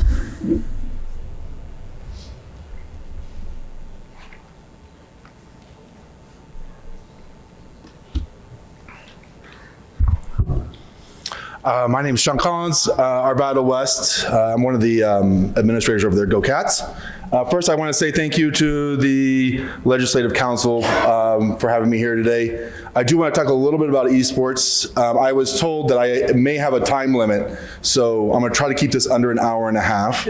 Okay, so I get, as some of you guys know, I get pretty excited about talking about esports. But no, seriously, on another note, I do the major changes that have happened. Esports is growing exponentially throughout this entire year. And first and foremost, looking at just today, one of the huge accomplishments of our committee is with the passing of the bylaws that we had today. And so I do want to say thank you for the Legislative Council to looking at those and being able to move those forward, because it will help our students in the long run being more inclusive. So first, I do want to say thank you to everybody for that. Next, I do want to thank the committee as a whole for the esports committee for all the work that they do, especially in a new activity that we have. There's so much to do and so much that we have to think about and try to bring forward to be able to make this successful. And they've worked tirelessly over these last year in order to make that happen. With that being said, one of the other major advancements that we're going to be having going on this year, we have advanced and moved into additional titles for esports. I will guarantee you and assure you that we do not address things like first-person shooters or anything along those lines. So if you're concerned about any of those kinds of things, that's been addressed within the committee as we move forward. But we do have, to let you know, we do have one of our state championship competitions is coming up on the 28th. That is at local host. And it starts at 2 o'clock, runs from 2 o'clock to probably about 6 or 7. So if you have time to go down to Lakewood, go visit, that would really be appreciated. That's one of the things that the committee has really kind of put forward to make sure that we are successful. Last, I want to talk about just that exponential growth that we've talked about. This season, esports has 2 seasons. We have a fall season and a spring season. Our exponential growth so far has been an increase in over 30% of population over both of these seasons for each of them. Over this last a little bit over a year, we've had 110% growth in esports over this last year. So what we're seeing is we're seeing the students are coming to, for lack of a better phrase, they're coming out of the basement. And they're having a place where they can represent their school and represent us and really just feel like that they belong. So that inclusive piece is really, really super important. One last thing I want to talk about real quick. Right now, this season, right now, we have roughly 1,300 participants in one single title that we offer, and it's only going to be getting larger as we move forward. So again, thank you guys for everything that you guys have done for esports and helping promote it.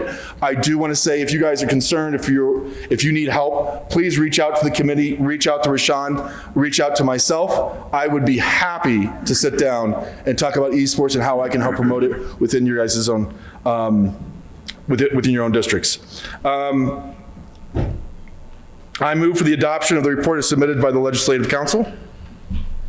Thank you. We need a second.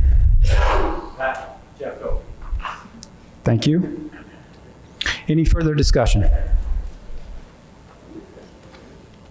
Seeing none, please vote.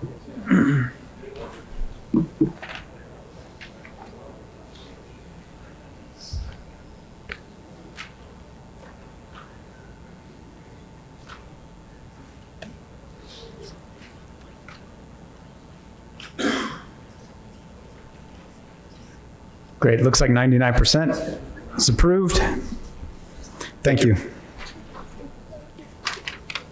Next, CR6, officials fees, Mike Book.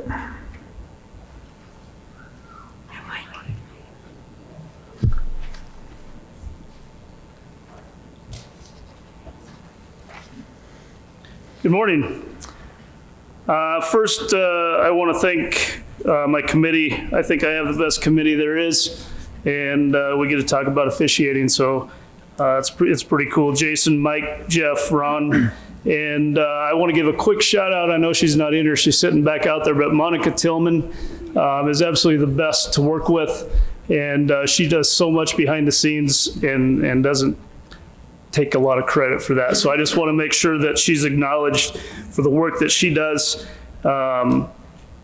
In addition to, and I know it's been mentioned before, the National Sports Official Summit this summer, July 30th at the Westin in Westminster, is going to be a very exciting event for officials, and I just want to kind of plug that a little bit.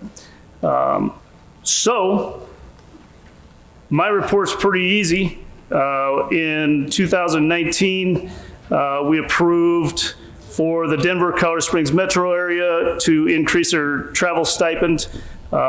This next cycle, 2022 to 2024, will increase from $6 to $10 for that travel stipend. And then also in 2020, we approved a cycle for 10 years for the 2% cost of living in the officials' fees. So those are not new. That's just kind of the highlight and reminder. And then the rest of that is in your report, that scale. So with that, I would like to ask for approval of the officials' fees report. Thanks, Mike. Could we get a second? Sorry, Mike? Mike Cruzos, yeah, Tri-Peaks. Tri-Peaks, thank you. Any further discussion? Seeing none, please vote.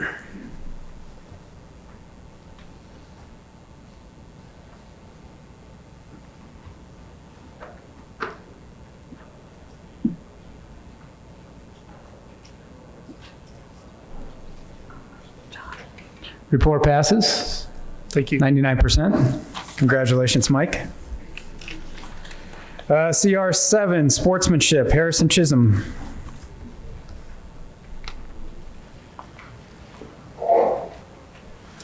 Good morning. First, want to say thanks to the committee for all their hard work. We were also very fortunate to have had Tom to work with and to learn from. And that after every meeting was, you just walked away with more knowledge than you knew that you could. There are no major changes to the current sportsmanship initiatives, but the committee encourages the schools to continue to execute the following programs of the banner attachment, the game fan behavior expectation signage, and the game management and sportsmanship expectations guide will continue to be your primary resource for the things related to sportsmanship. The recent trend of many CHSAA member schools is to create their own videos of what sportsmanship means to the players, coaches, and fans.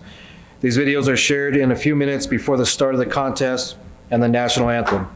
Actual videos from Smoky Hill and Green Mountain High Schools can be found on the CHSAA website under the Sportsmanship Sample Pre-Contest Videos. It should also be noted that Chatfield High School has a long-standing track record for conducting a sportsmanship leadership summits for schools in their district. The summit not only paves the way for sportsmanships in their league schools, it provides opportunities to address other topics of current trends and importance to student athletes. The most recent version of the highlighted mental health, social media, and social justice sportsmanship video productions. With no major changes, I've moved to the adoption of the Sportsman Report as submitted to the Legislative Council. Thank you, Harrison. We need a second. Joe, Longs Peak. Any further discussion? Seeing none, please vote.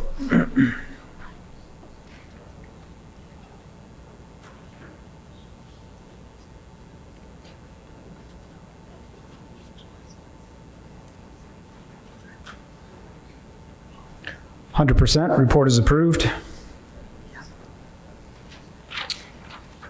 Next, CR8, Sports Medicine Advisory Committee, Kevin Clark. Kevin Clark, I drink the same milk that Mike Hughes drinks. Also chair of the Sports Medicine Committee. We have 3 meetings a year. We had our voting meeting, formal meeting on February 16th. I'd like to thank all the school officials, the athletic trainers, and the physicians who serve on the SMAC committee. No major changes to report.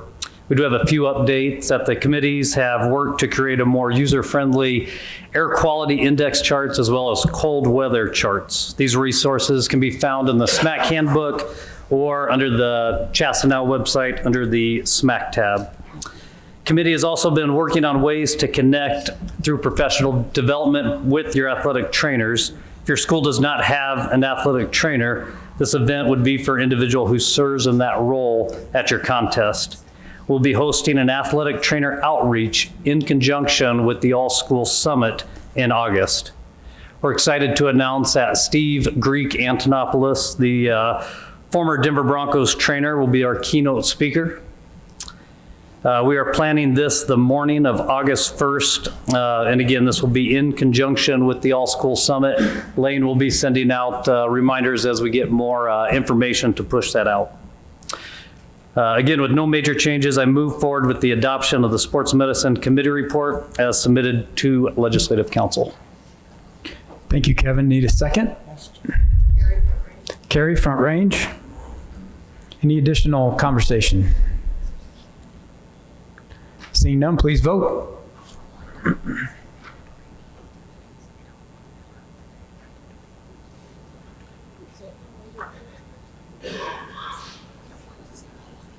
%. Report is approved.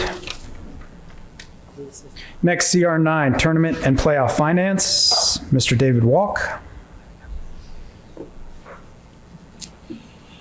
As chair of the Tournament Playoff Finance, I want to take the time to thank the committee members for their time and contribution.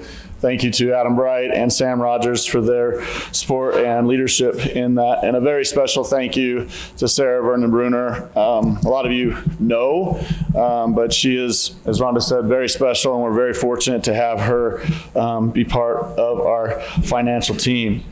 So major changes to the report. There is going to be a $400 no gate fee added for 6-man football to meet the needs of those schools. In addition, we have some language that's been added to the Tournament Playoff Finance Handbook that I'm sure you all read regularly. And it centers around helping the sport commissioners in security needs that's outside the original typical expenses you see at an event for the postseason. With that, I move for the adoption of the Tournament Playoff Finance Report as submitted to the Legislative Council. Thanks, Dave. Need a second? Okay, thank you. Any further discussion? Seeing none, please vote. Thanks, Dave.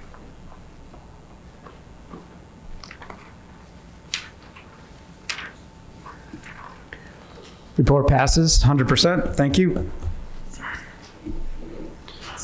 On to 5.2, Activity Committee reports. These require a majority vote for approval, unless otherwise indicated.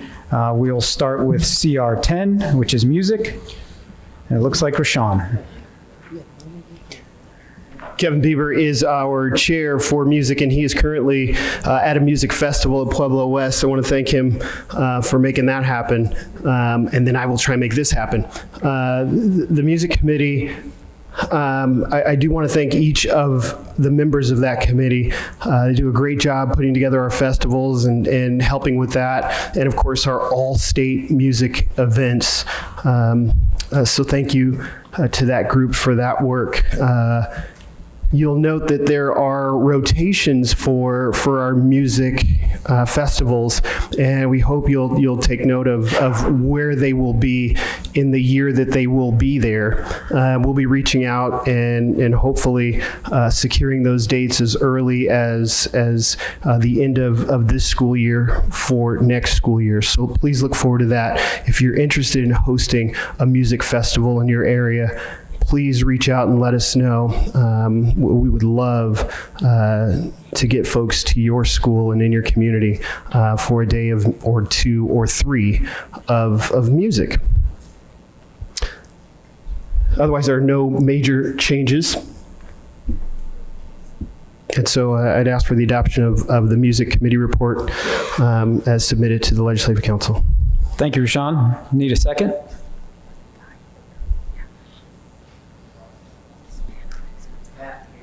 Matt Cada, seconds. Any further discussion? Seeing none, please vote.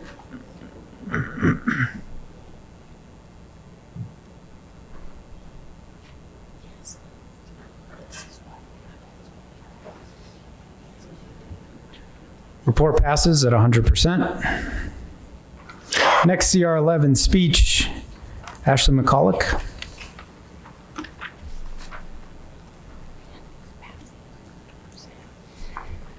Hello, I'm Ashley McCullough. I teach and coach at Eagle Crest High School, and I'm proud to serve as the chair of the Speech Activities Committee. I would like to thank all of the committee members who have served on our Speech Activities Committee this year for their work. And everything that they've done, they've really considered what goes into speech and debate for not only the coaches, but the judges in our community and the students who compete in speech and debate. And they've made a lot of very thoughtful considerations in suggesting our changes for the year.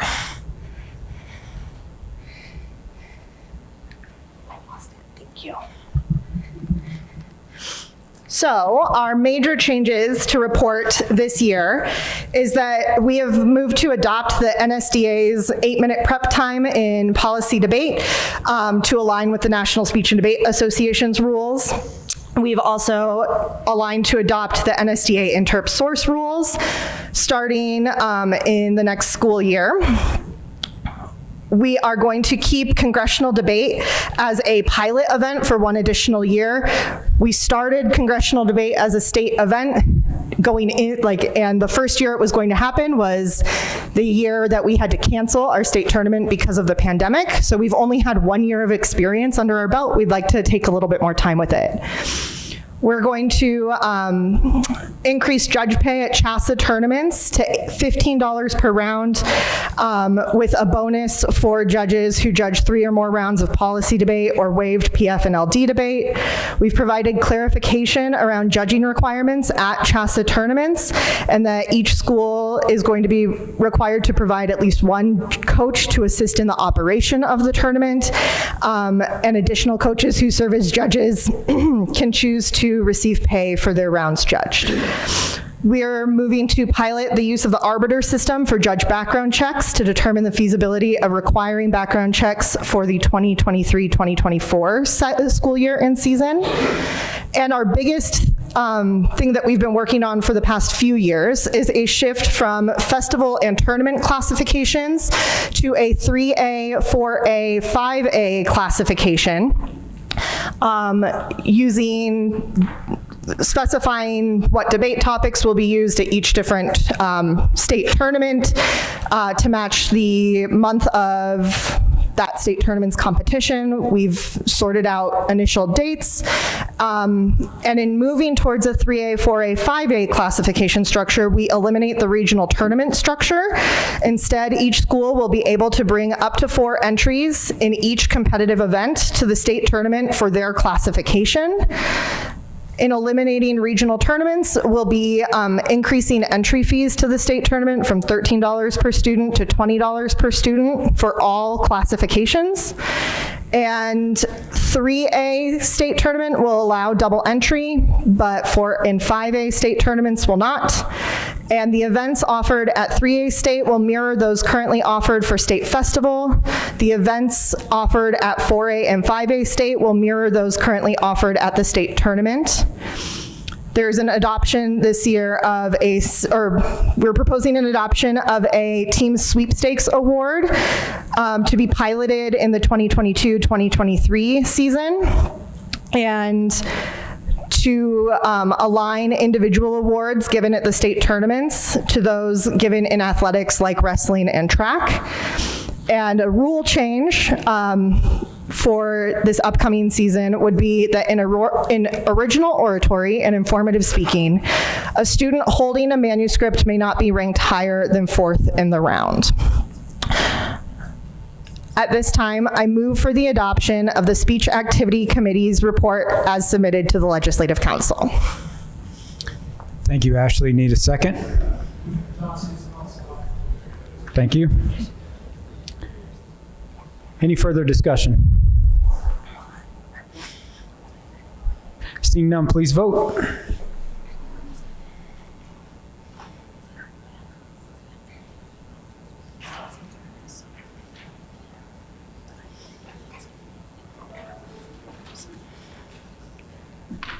%. Report is approved. Thank you, Ashley. Thank you. Next, CR12 Student Leadership, Alice Stonebach. Hi there, I'm Alice Stoneback, teacher at Manitou Springs High School. I want to start by thanking the committee for their work in student leadership this year. We've had some great discussions about the direction of student leadership at our state, and really looking forward to those fall summits.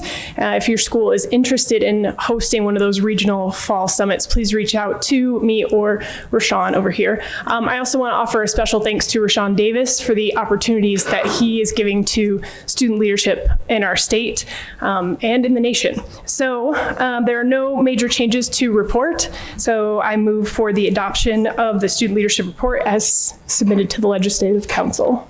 Thank you, Alice. Need a second? Thank you, Jeff Continental. Any further discussion? Seeing none, please vote.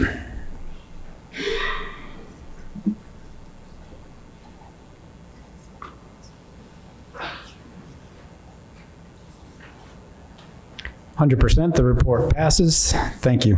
Thank you. Okay, moving on. 5.3, Athletic Committee Reports. These require a majority vote for approval. We'll begin with CR13, which is baseball. Aaron Reisen, sorry. Thank you. First, I'd like to thank the committee for their work on making baseball better here in the state of Colorado, and Adam for his leadership with the baseball committee. We do have a few major changes. The first one, sub-varsity time limit with no new inning after 2 hours. This will apply to all games, doubleheaders, single game.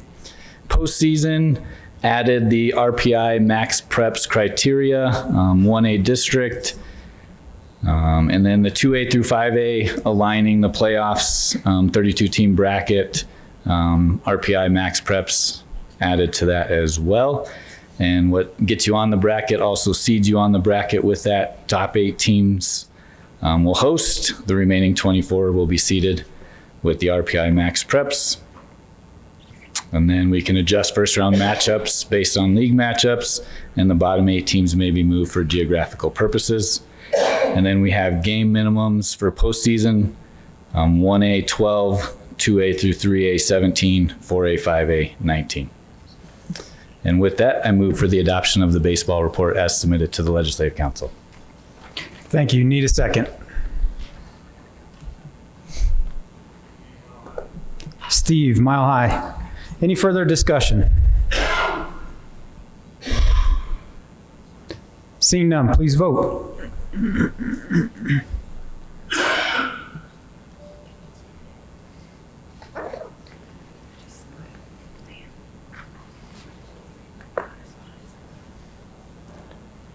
Report passes 97%. Thank you. Thank you. Okay, drum roll. One everybody's been waiting for. CR18 basketball. Sean O'Donnell. Yay, John.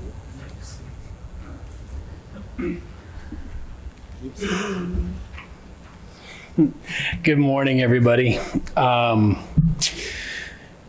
Start by, first of all, obviously saying thanks to the basketball committee, Bethany for her leadership.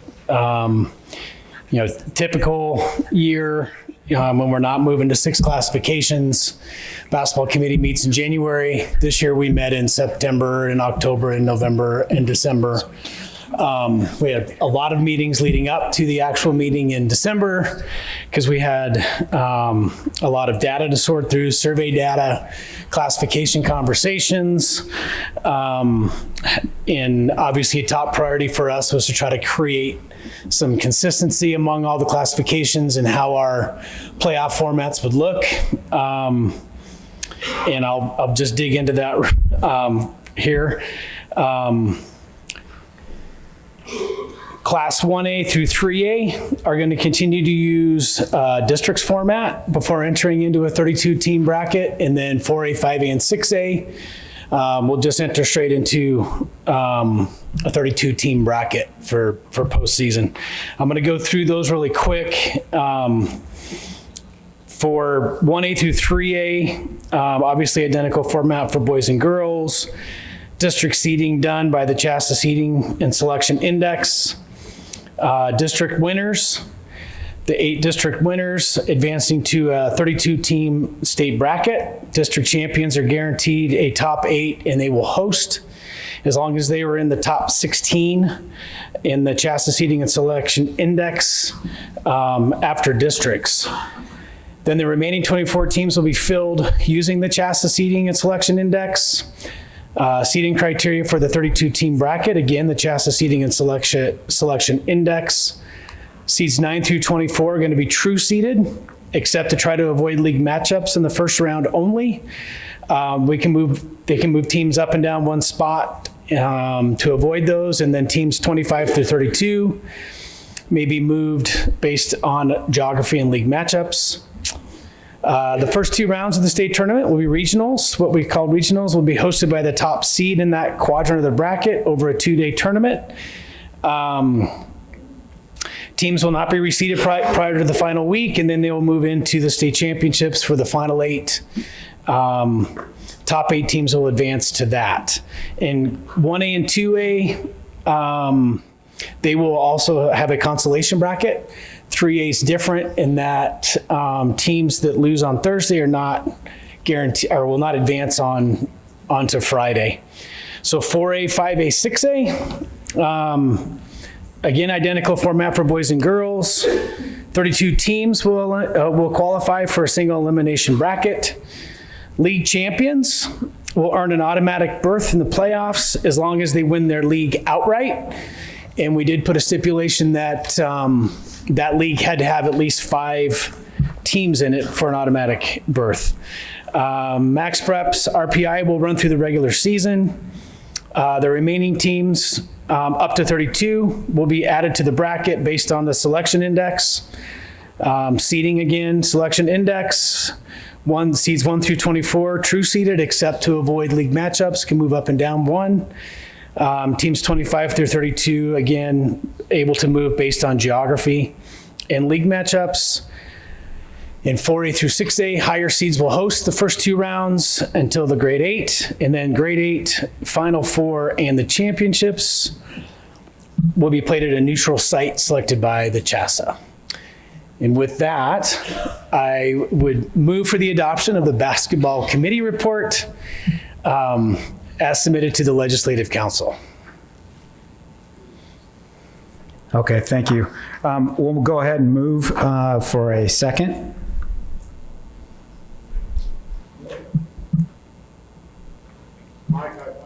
Mike High Plains, thank you. And then at this time, there is an amendment that's been proposed, CRA, and that has been proposed by Jeffco.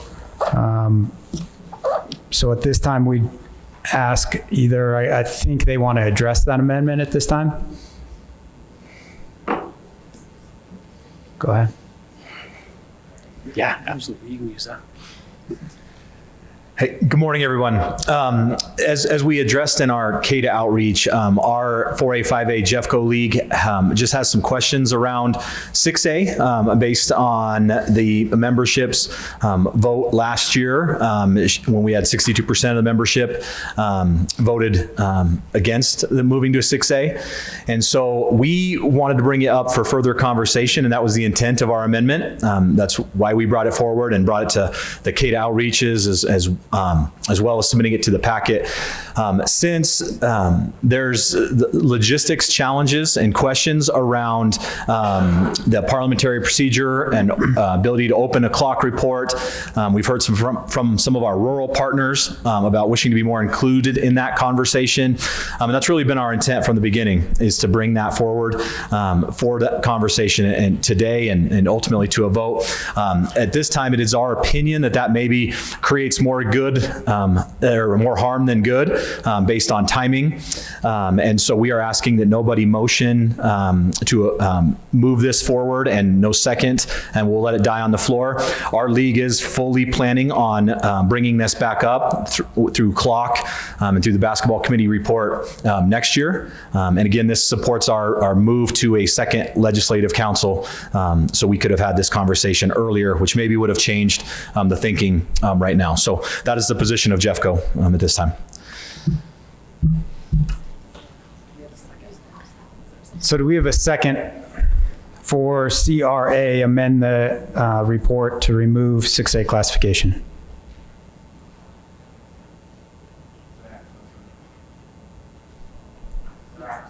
Zach, South Central, seconded it. So we'll just take a vote.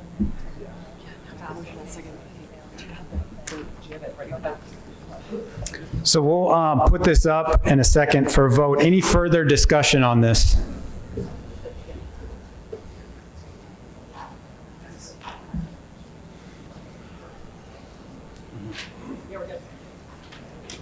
One sec. Mike Miller, High Plains. Since it's up for discussion now, I understand that 6A does not solve all the problems. But as a 1A league, we are seeing this as something we're excited to try. As you guys know, 1A has nowhere to go. We don't have a play down. And every time bigger schools are placed down through the appeals process, we understand how that works. What we're asking for is a chance to see if this can maybe save some programs out there that are really struggling and they don't want to get beat by 30, 40 points every week. What this does is six classifications would put the top of 1A basketball about the same place that six-man football is. And so we are definitely hoping that you guys will at least let us try this 6 classification for a 2-year cycle. Thank you.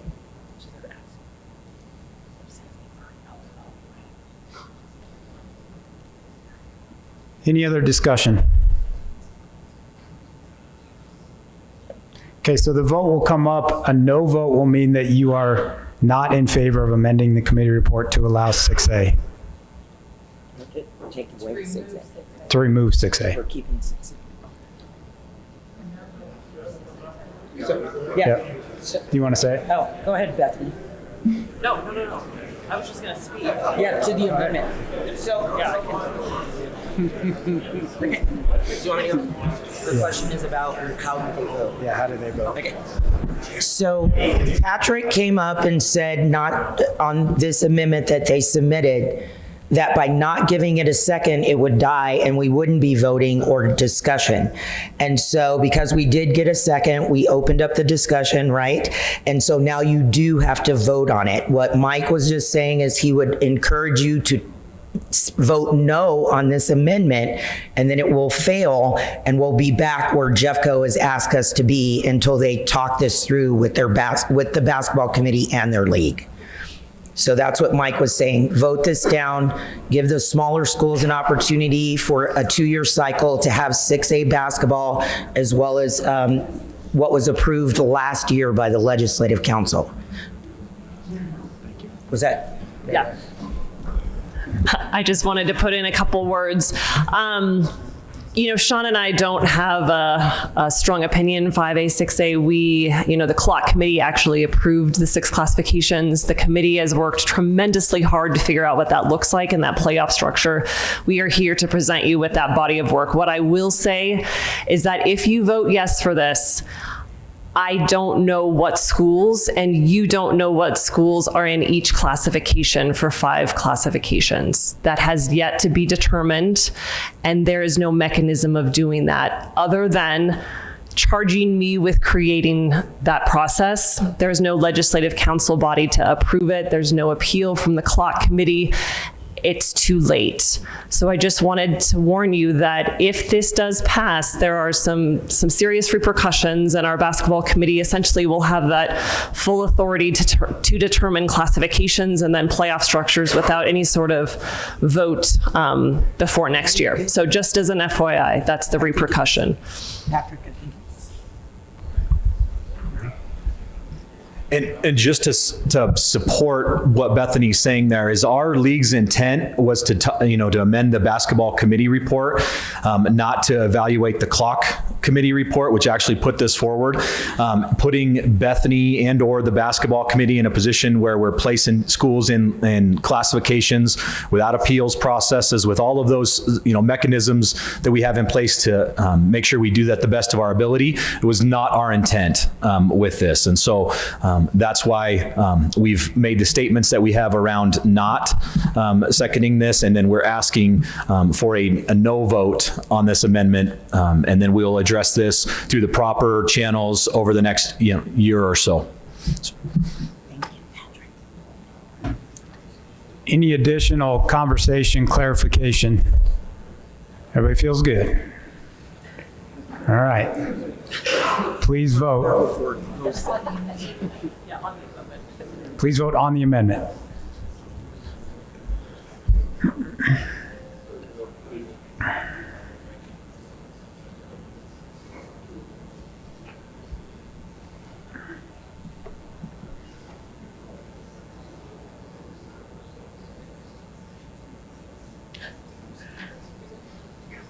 No vote carries, 76%. The amendment is defeated. Okay. Yes, so now we need to go back to the committee report. We do have a second on the committee report. Any further discussion on the committee report, the original committee report?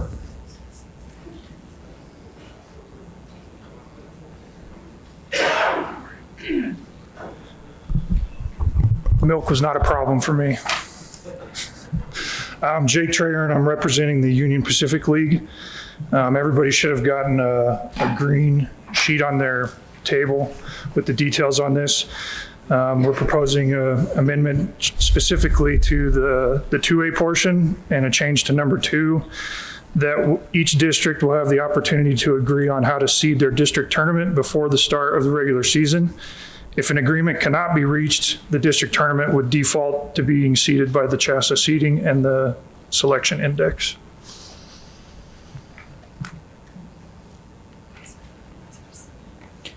So we'll need a second on this amendment. Randy, Lower Platt. Thank you. Any discussion?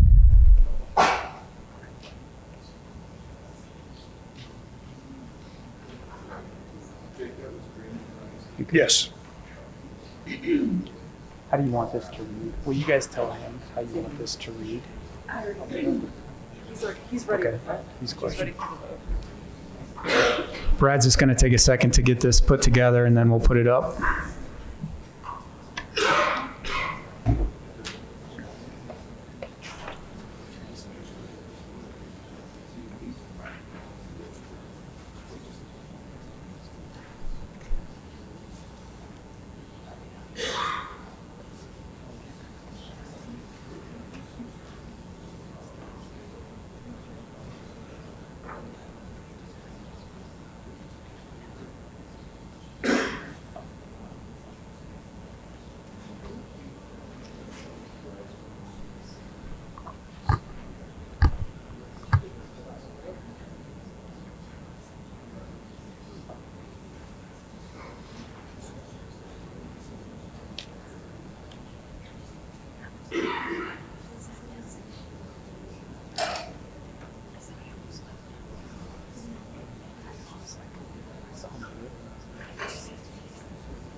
All right, if you'll please vote on the amendment.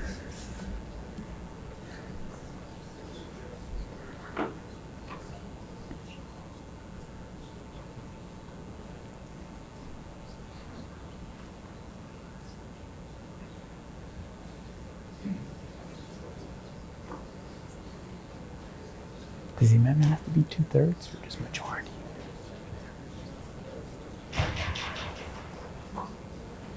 Does he?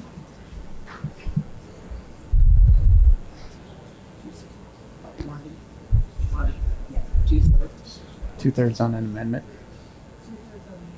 Yeah. So it needs 2/3 in order to pass. Does not receive that, so it fails.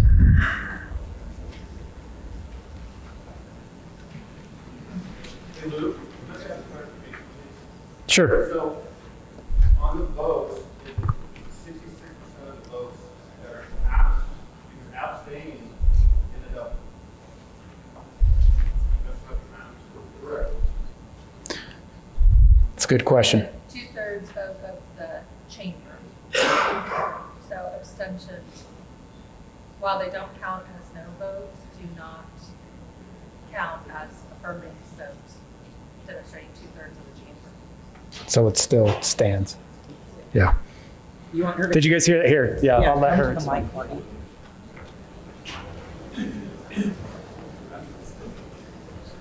Y'all aren't smarter than the parliamentarians.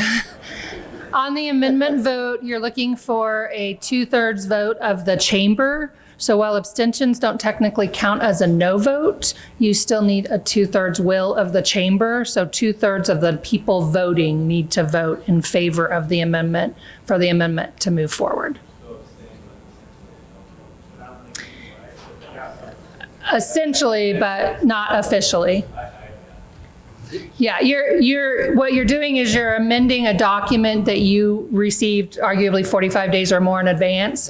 And so you're looking for a considerable will of the chamber. And so instead of just a majority vote, you're looking for a 2/3 will of the chamber to allow that amendment to happen today.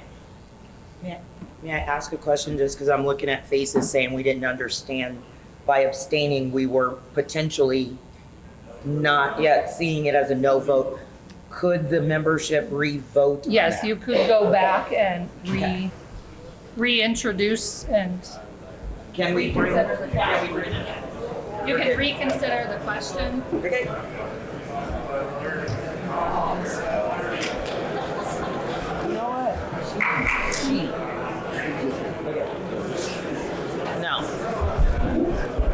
Can I just say? Okay, so what we're gonna do is bring that back up based on the parliamentarian, right? And what she just explained to us. And so we're gonna allow you to re-vote, and those that abstain not knowing that their abstention impacted the way that that may have passed or failed, we're gonna have another opportunity to do that. So other than that, I think we're in a good place, and it should be coming up here soon. Yes. No, we're going to re-vote on the proposal, the amendment from start. So Brad will bring it back up for a revote. What I like when you burn.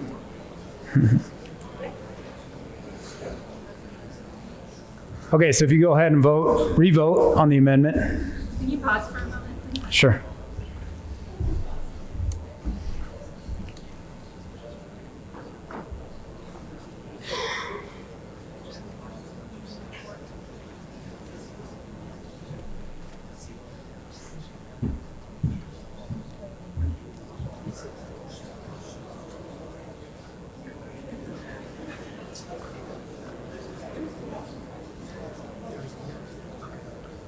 But now we're in the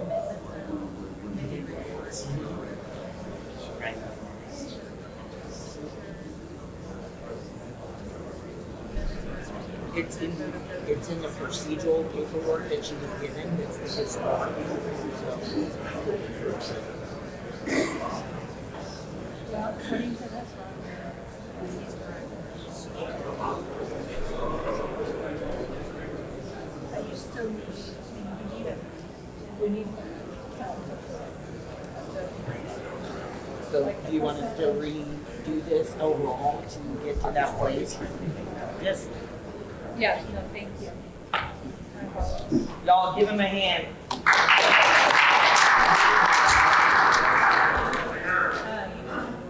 So the original vote.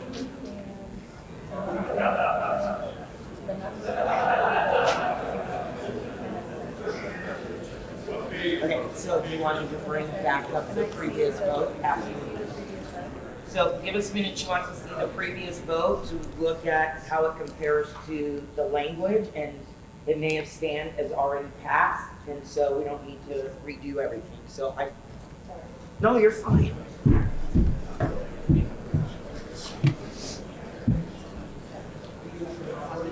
Is that this vote? Yeah, that's the one.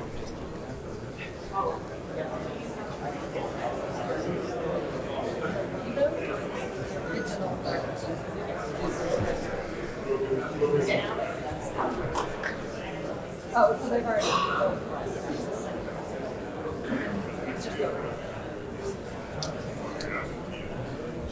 All right, so she said if this is the revote, then this one can stand. Yep, this is the revote, so it can stand. She said this one's good. This one's good? I can listen to the revote. Okay. Now that we're Yep. all on the same page. She said that she can approve the revote, so the proposal. Yep, so this one's good. So at 67%, it passes. And then I guess all I would say, just to clarify, the document that was shown to me, and my apologies, I reviewed lots of documents. In your specific bylaws, there's a specific line that talks about 2/3 of the members voting as opposed to 2/3 of the will of the chamber. So I stand corrected and I apologize. No, you're fine. It's all good. You're fine.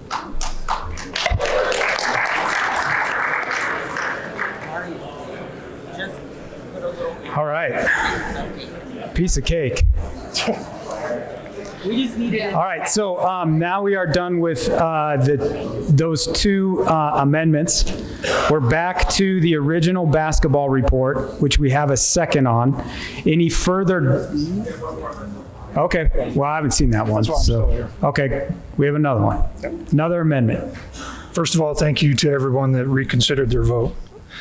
We're also proposing a change to number 7, that teams would be reseeded after the regional round of state heading into the 2A grade 8. This will be done through a committee utilizing the CHSAA seeding and selection index.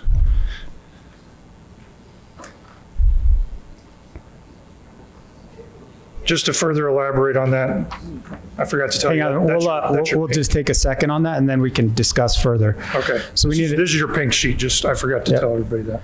So we'll need a second on this amendment. Okay, thank you. Any further discussion on this one, on this amendment?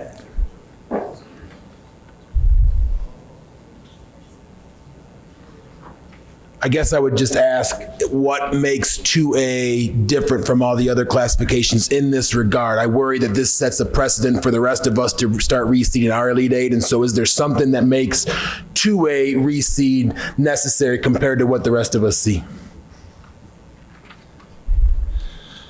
Well, the reason why we put this together was we felt like with the district champions getting to host regionals, that you're going to end up with some really good teams at the like 9, 10, 11 spots that maybe got upset in their district tournament.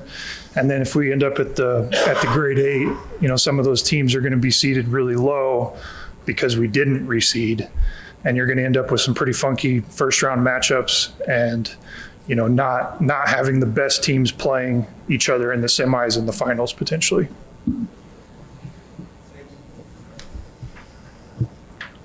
Any further discussion related to this amendment? Brad, are we good?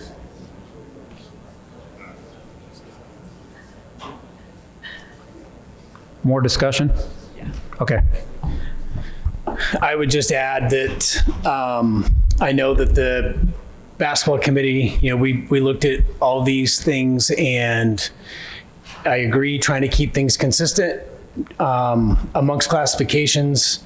One of the things we had to wrestle with in the districts, you know, and allowing those district champions to win, so that, I mean, to host, so that the districts mattered. You know, if you didn't set it up for district champions to host, then your district tournament essentially just is a end of year tournament. One of the things that's complicated, you know, with the multi-class leagues is, you know, districts in a lot of cases aren't going to look as they traditionally have. We're bringing, you know, 2 to 3 leagues together to make a district based on that classification. So that, you know, that complicates things a little bit. That's one of the things we had to wrestle with. But I do think consistency, like I said, was one of our top priorities in the committee as we were coming up with our playoff formats. And I feel like this kind of goes against that. So. Thank you. Any further discussion?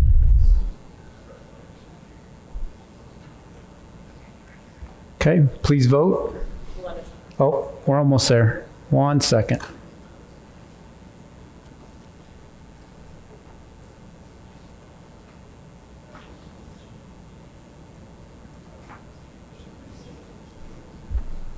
Please vote.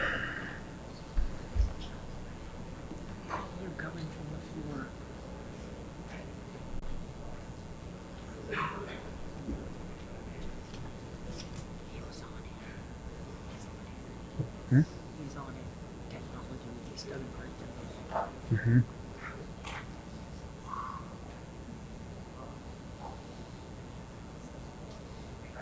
You need another vote.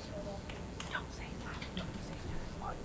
You need another vote out loud. Don't say You have another vote. No.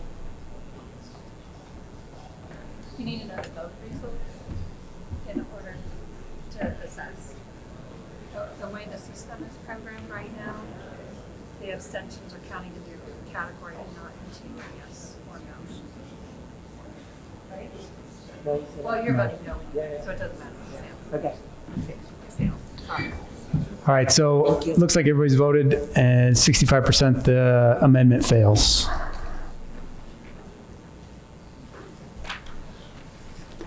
Okay. Yep. Now back to the original basketball report for the fourth time. Back to the original basketball report. We have a second to approve that report. Any further discussion on that report?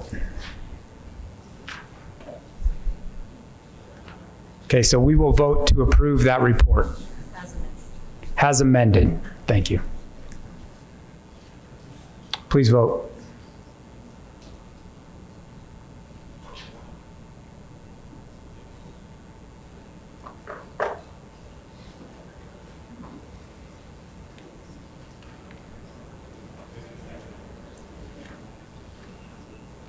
Okay, 93%. It passes as amended.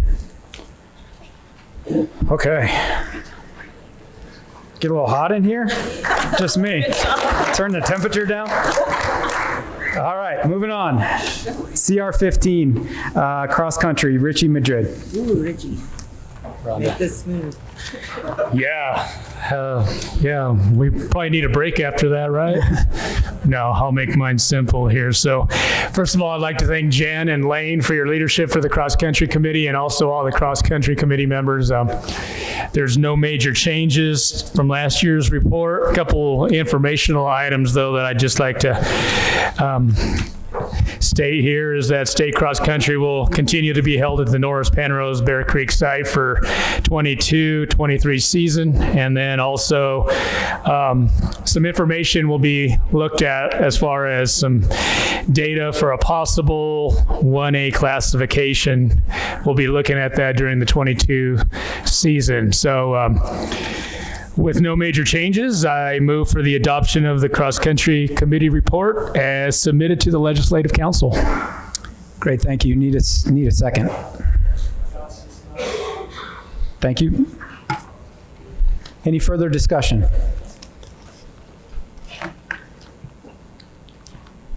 Seeing none, please vote.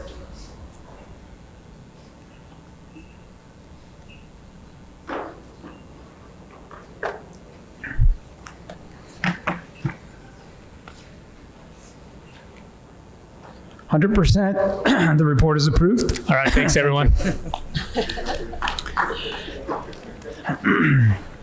CR16 field hockey, Lance McCorkle.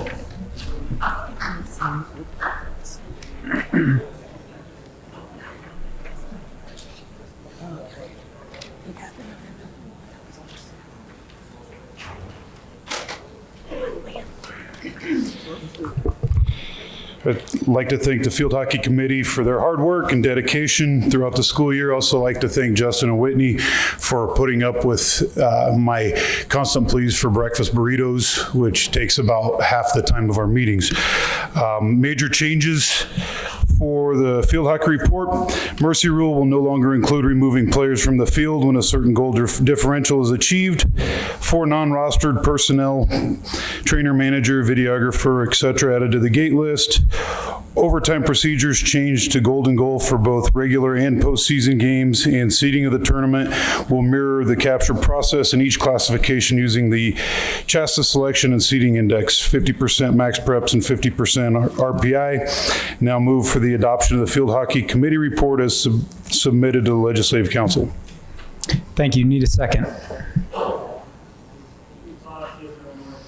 Thank you. Any further discussion? Seeing none, please vote.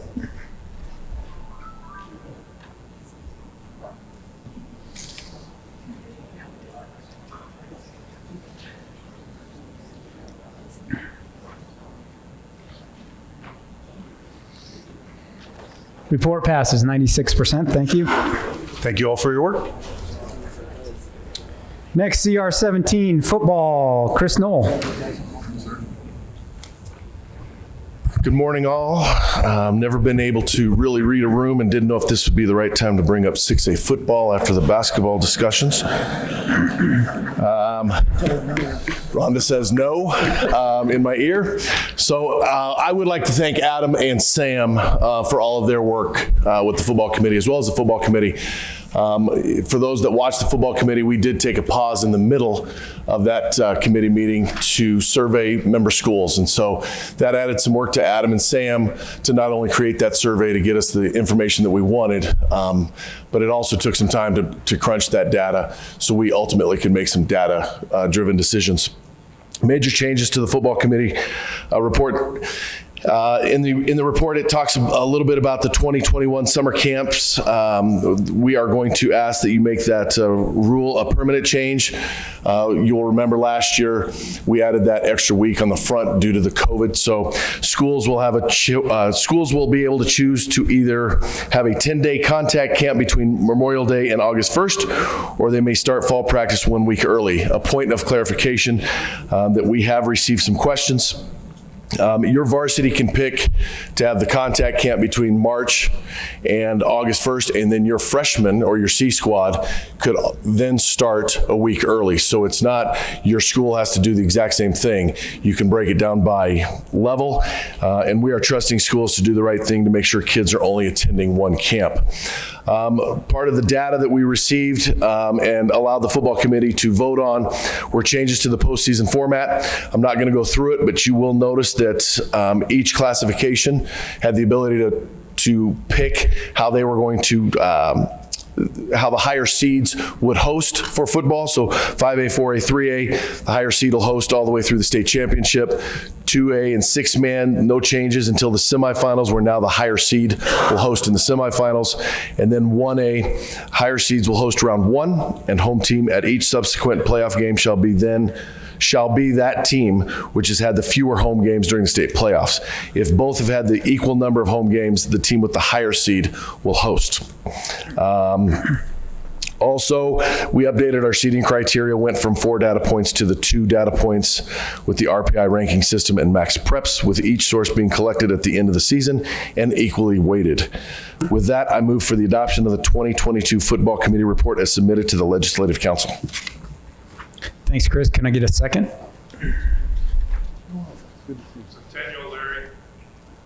Thank you, Larry. Any further discussion? Seeing none, please vote.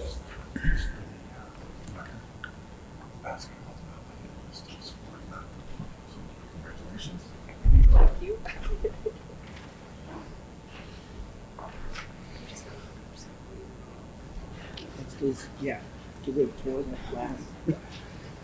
Wow, take a picture of that. Because I don't, yeah. Chris Knoll, wow.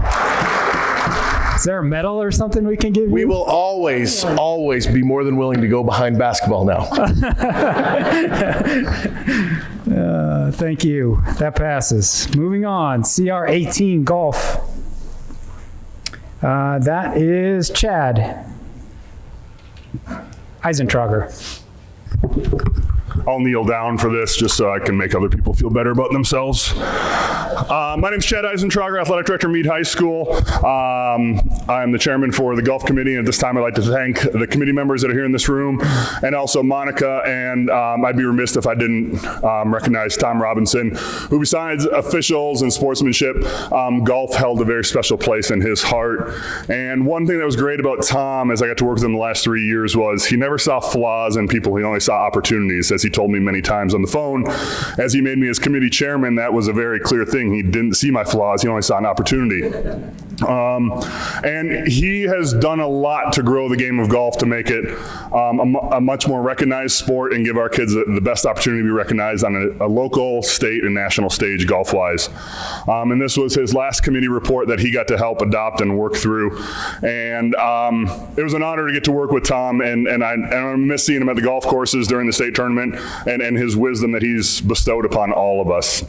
The golf committee, there's 2 changes that I want to address before I read them off, just to make sure we all understand.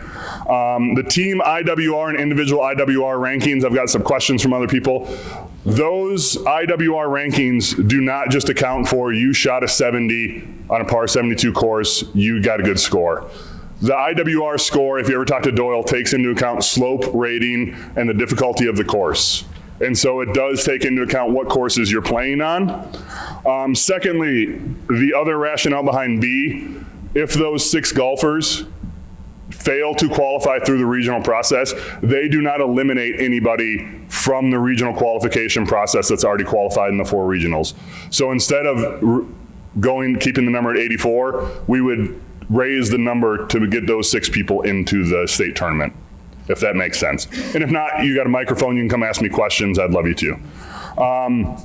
So the major changes are to establish a team IWR ranking. Each varsity golf team must have a recorded minimum of 6 18-hole rounds by the Monday, 3 weeks before the start of the regional tournament.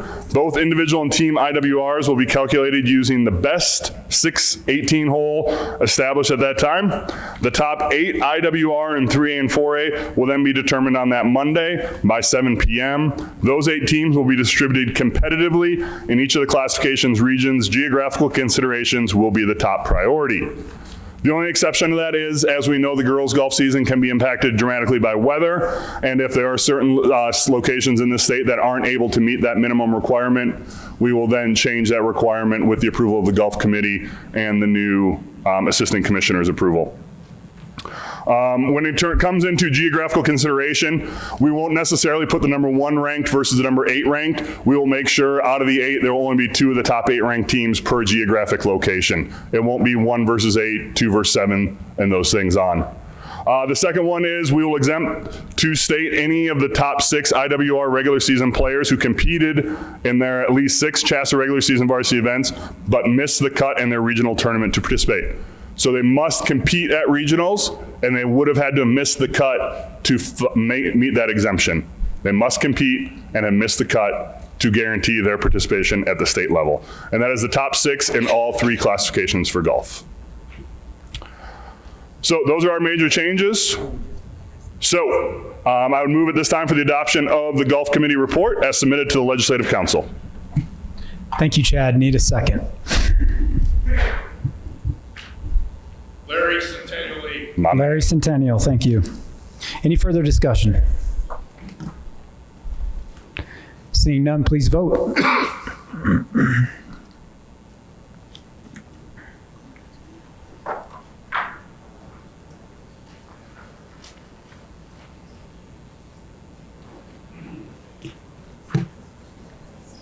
Thank you. Approved, 97%. Next, Cr18 Gymnastics, Lisa Sparrow. Hi, I'm Lisa Sparrow. I am from Overland High School. First, I would like to thank the committee for all their work this year. I would also like to thank Jen and Lane. We had a seamless transition this year. It was amazing. They asked a million questions, and they were just incredible to work with, and we're so excited to move forward under Jen's leadership. I would also like to thank Rhonda for her support and everything that she's done for gymnastics the past several years. She sat next to a judge at the state meet her first year in flash scores, which is a job that I can't get most of the girls on my team to do. So very much appreciate her support and everything she's done for us in gymnastics. We do not have any major changes to our report this year. So with that, I move for the adoption of the gymnastics report as submitted to the Legislative Council.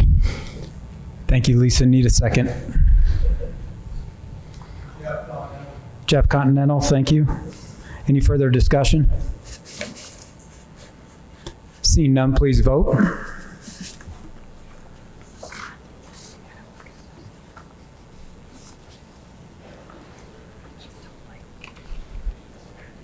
(97% approved). Thank you. Thank you. Next, Cr20 Ice Hockey, Mr. Larry Bull.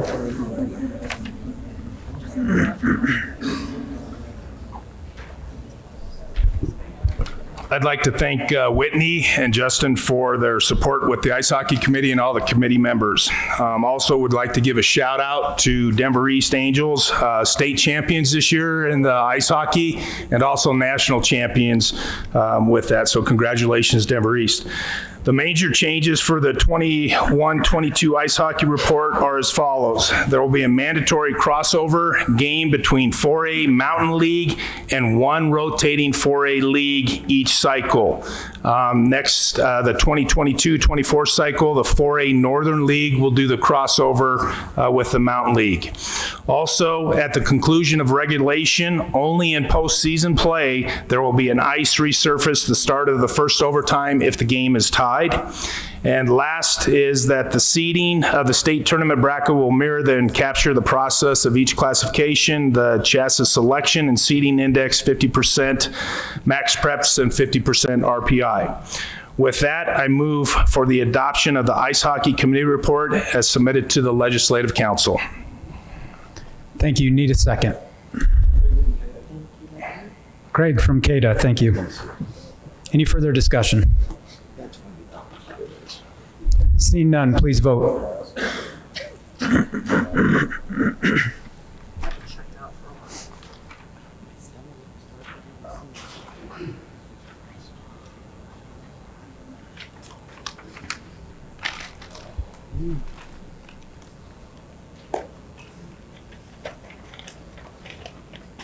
%, approved. Thank you.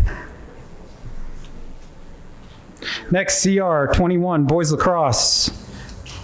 Mike Jacobsma. Just runs off the tongue. It's okay, Luke. We'll still play in sports.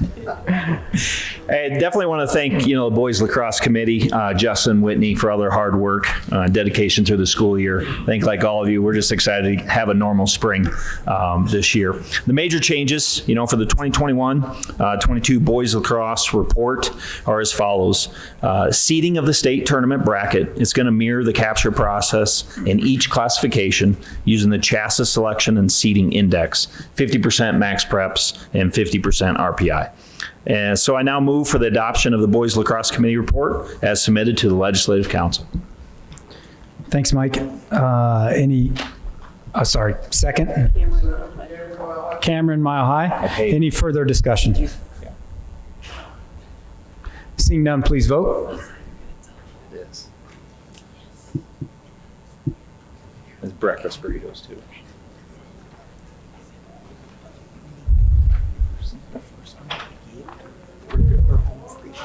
96% approved. Thanks, Mike. Thanks. CR22 girls lacrosse, Richard Judd.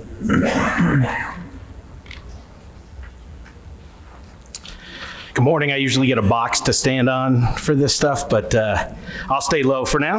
I'd like to thank the Girls Lacrosse Committee for their hard work and dedication throughout the school year. I'd also like to thank Justin and Whitney for all their help. The major changes for the 21-22 Girls Lacrosse report are as follows.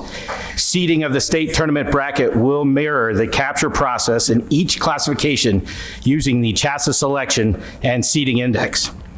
With that, I move for the adoption of the Girls Lacrosse Committee report as submitted to the Legislative Council. Thank you. Need a second. What's that? I mess up on Leroy Cada, thank you. Any further discussion? Seeing none, please vote. Basketball.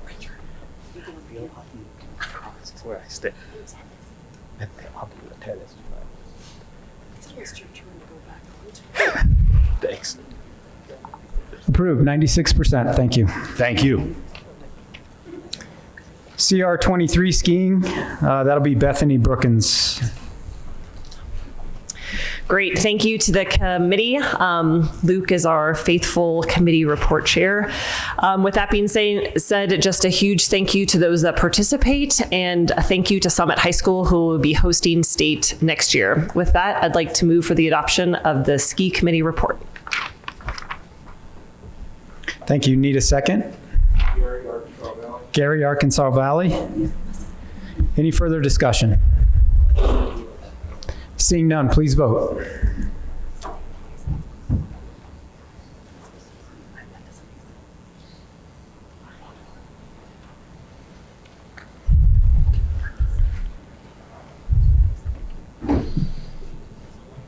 %, passes. Thank you. CR24 soccer, Dan Nab. Thank you. I'd like to thank, first of all, Justin and Whitney for all of your work and the soccer committee.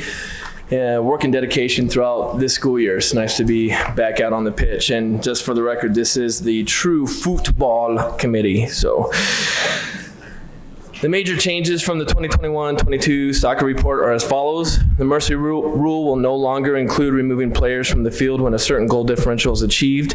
Removing players from the field changed the flow of the game for both teams and does not allow the team ahead to make substitutions, allowing athletes that may not normally play in a varsity situation to play. Coaches Association will work on professional development with their coaches for Mercy Rule game situations. 12 game minimum added for all classifications.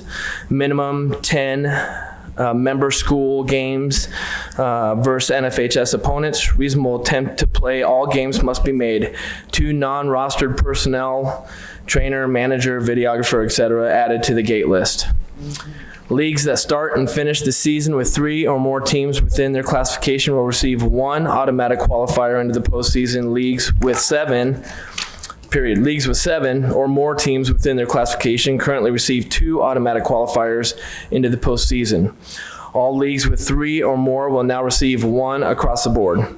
Seeding of the state tournament bracket will mirror the capture process in each classification using the CHSAA selection and seeding index, 50% max preps and 50% RPI. I now move for the adoption of the soccer committee report as submitted to the Legislative Council. The president of the CHSAA, go ahead. I'm just reading my words. Thanks, Dan. It's you. We need a second. Thanks. Any further discussion?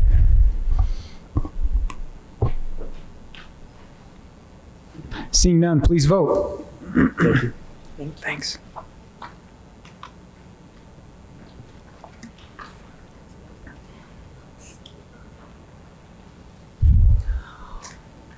%.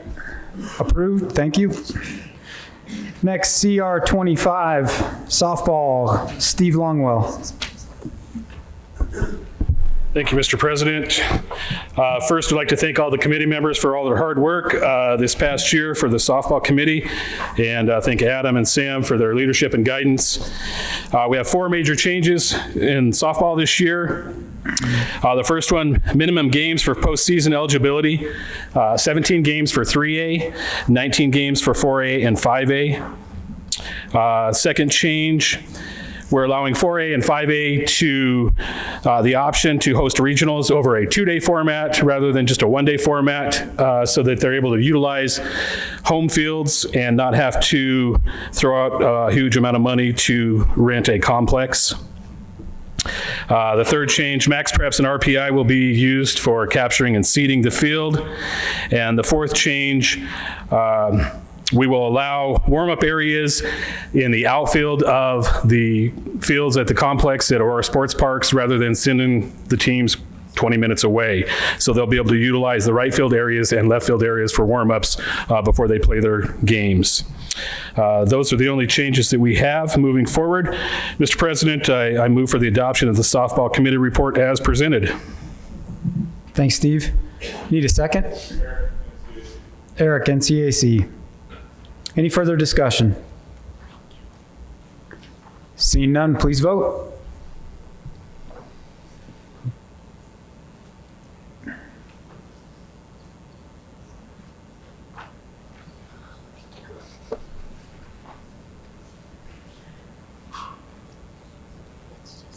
%, approved, thank you. Next, CR26, Spirit, Chris Stein. Good afternoon now. My name is Chris Stein. I'm at Loveland High School, and this was my first year serving as the chair committee. So we had our meeting on March 2nd, 2021, and then our formal voting meeting on December 16th, 2021.